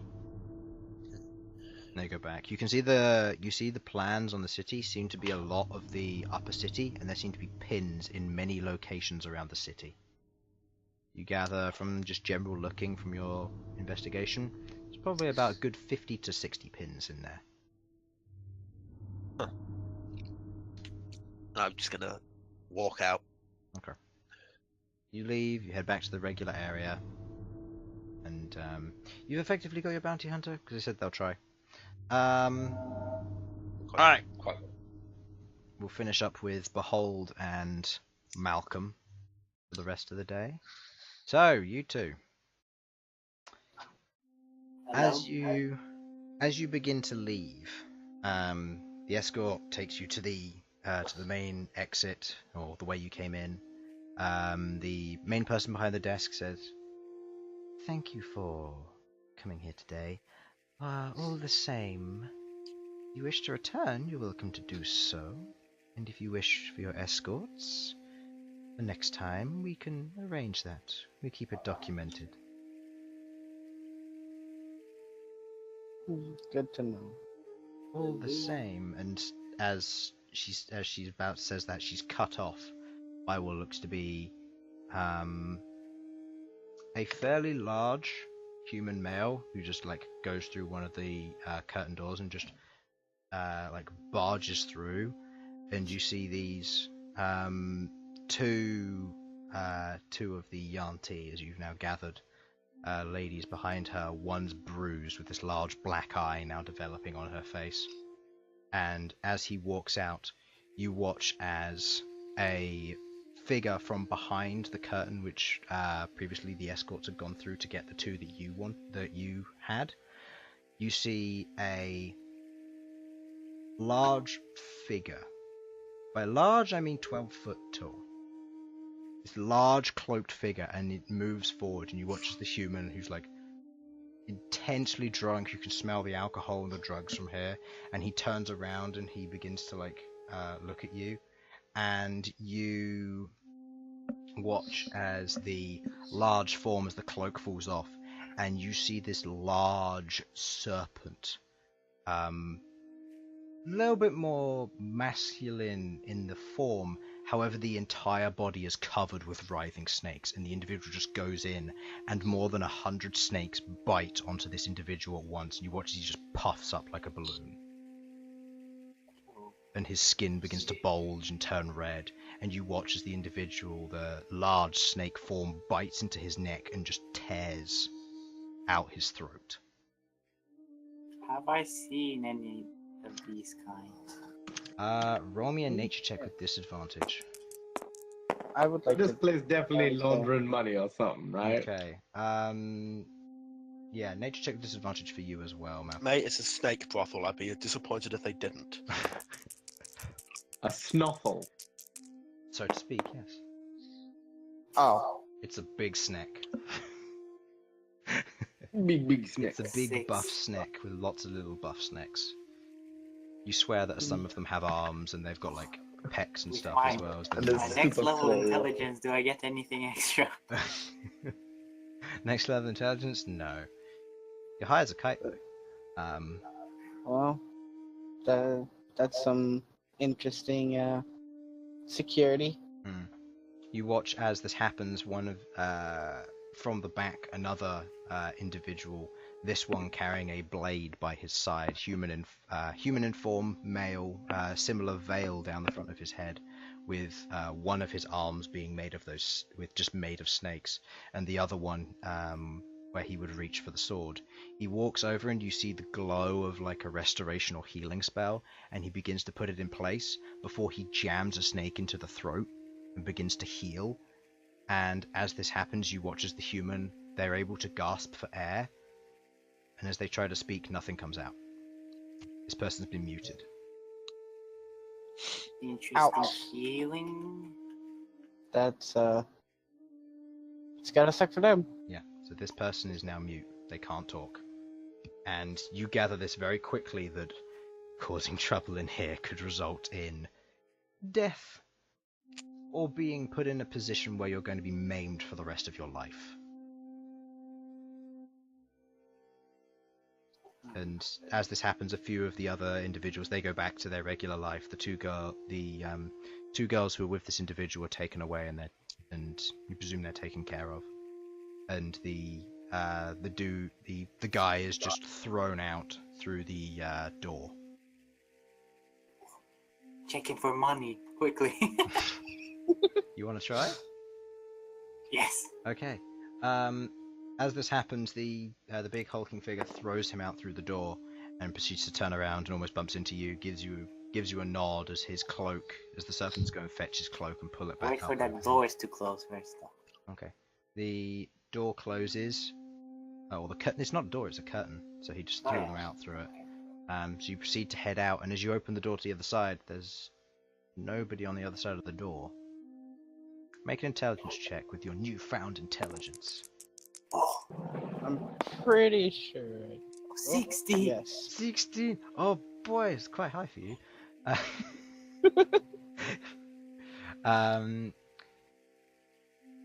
This isn't the same door. These don't lead to the same place. They must have come in through another entrance. Kind of sorcery. Exactly. Magic.